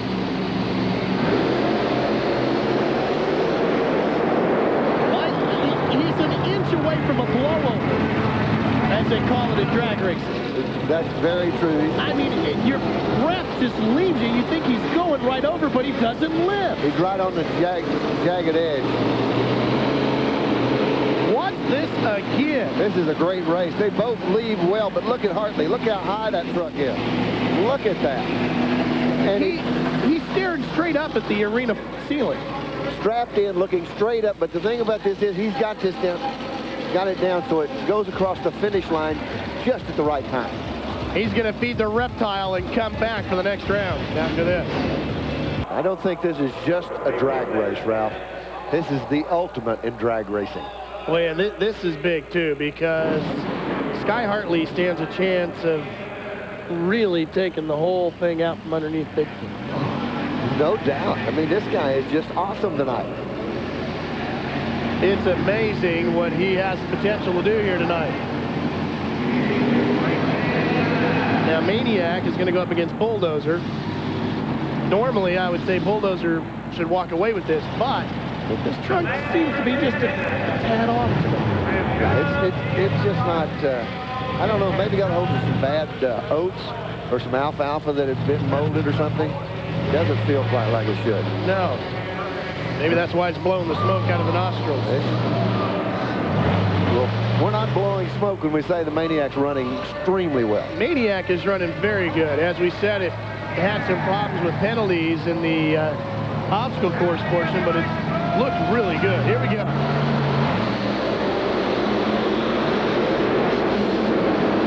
Well, maybe my bull ain't done yet. That was over with at the starting line. Anytime you can cut the flag that close and leave about a truck length in front of your competition, this is over with. These races are too short to catch up. Watch this. Here we go. Bulldozer in the far lane. Man, he read Jim perfectly, didn't he? Just absolutely perfect. The bite on that track is awesome. Let's watch the bull. Rears his head and run.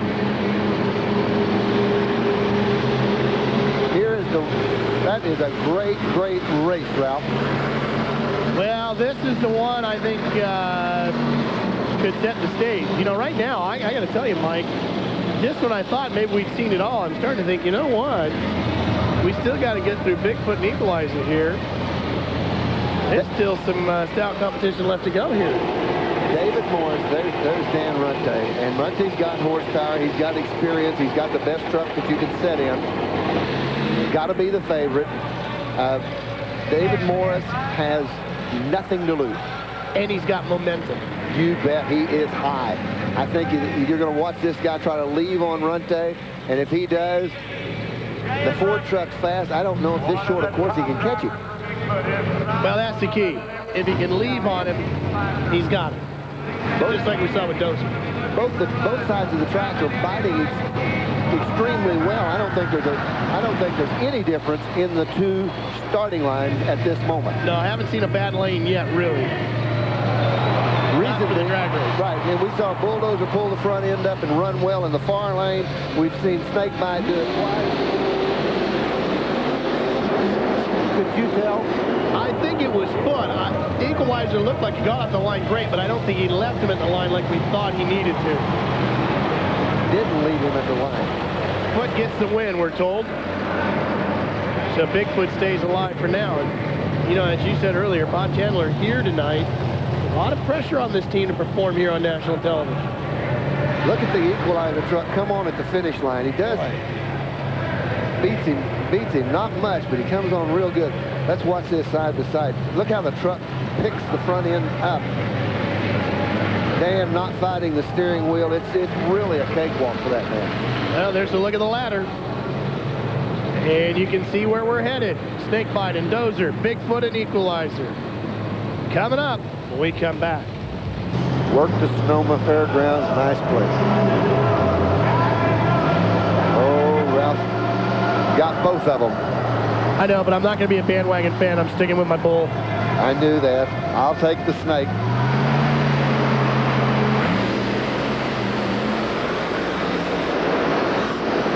Oh, Mike, look out!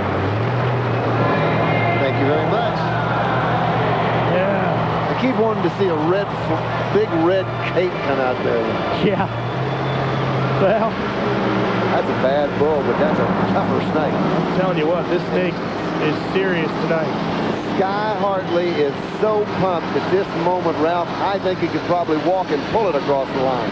Mike, there's a lot of steam coming out of the bottom of the bulldozer before it took off. Anything to worry about? No, nothing. Not at all. Not at all. It's just coming out of the motor. Let's ISO the bulldozer here and take a look at her. Get an idea of what it did.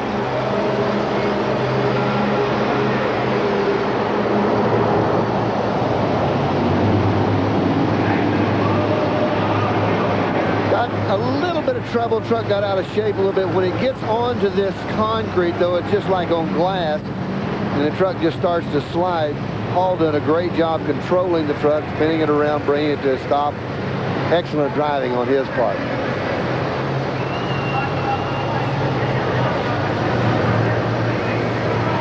Well, foot and equalizer. You know, the one thing I noticed was Bigfoot launches a lot higher with the nose than does Equalizer. And that's the shocks. The coilovers on Equalizers won't let the front end come up as quick as the Bigfoot truck does. Does it make a difference as they launch off the cars? Yeah, it'll make a difference in the attitude of the truck when it goes across the finish line. Bigfoot beats Equalizer in the first round of the obstacle course. Equalizer came back fast loser and beat Bigfoot. Let's see if the same thing happens this time. Equalizer read the flag beautifully, Mike, and Bigfoot goes down again. This is very, very close. This start was so close. Oh. Watch this. I think Equalizer won this, Mike. He read the flag. Sure he did. Took him to school again, Ralph. We talked about this earlier. Watch this out of Dan Runte's view. Watch on the right-hand side of your screen and see if you see the Equalizer. You never see that truck. That's how close they were. Oh, boy. Here we go. Drag racing finale and King of the Hill points on the line here. They're going to be, now I'm just doing this out of the top of my head, but if the Snakebite beats Equalizer, does that not tie them? It's got to. And then we'll have to go back to some times in the obstacle course. Well, we said this was the granddaddy of the finales for the monster trucks. Oh, boy. Boy, have they lived up to the billing, huh? I'm telling you, this is as good a racing as we have had all year long. It's so close. David Morris, Sky is... They've both been doing everything right. It is really difficult to pick a winner. In fact, I don't think we should. I think we should just sit back and enjoy this one. What do you think? Don't bother me, I'm enjoying the race. Here we go. We hope you're enjoying it with us. The finale for King of the Hill. The Snake wins the drag racing portion. Now, oh, boy, what a great way to close out this season. We have officials that do this for us, Ralph. And good thing, because our math ain't that good. That is calculate the overall winner. This snake stands to strike. But just like the Cobra, look at that. It comes up ready to strike. Sky heavy on the throttle. Mike, not only did he lift the front end, but the back end of the truck, by the time it got over the jump, was 10 feet in the air. Look at this, Ralph. Look at that. He was flying over the stadium. Boy, that kid has done such a great job. And on top of that, he's a real nice young man. He's just a good person. Well, King of the Hill. Who is it gonna be? Do the fangs get to sink into the big trophy? We're gonna find out when we come back to Indianapolis. You don't want to miss this. King of the Hill about to be crowned at the RCA Dome. Hey, I'm standing with a couple of real happy guys down here. Kevin Pugh is one of them. He is the director of the United Sports of America. He's going to present the trophy to the King of the Hill for the season for the Pro Arena Trucks, to Joe Brozovich. And the King of the Hill tonight in Indianapolis for the Monster Trucks, David Morris. Those are your big winners here, folks. Oh, and what a great night of racing it was. Brozovich and Morris getting crowned King of the Hill. Well, you know, we've had a great season of racing here with USA Motorsports and their Monster Truck and Pro Arena Truck Challenge Series indoors, some of the better facilities in this country. Joe Brozovich and David Morris wrapping up an incredible season with the USA Motorsports and TNN Motorsports. We sure hope you've enjoyed it all. For David Burns, my good pal Mike Galloway, the professor of truckology, I'm Ralph Shaheen. We'll see you next time. So long, everybody. Let's take it back to Charlotte.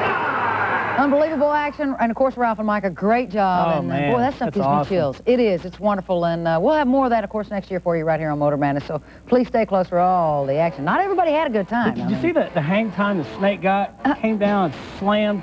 I guess he just pushes it to the middle all the way the whole time. It's got to make you a little queasy. Which brings me to the Malox. Well, you are the prince of segues.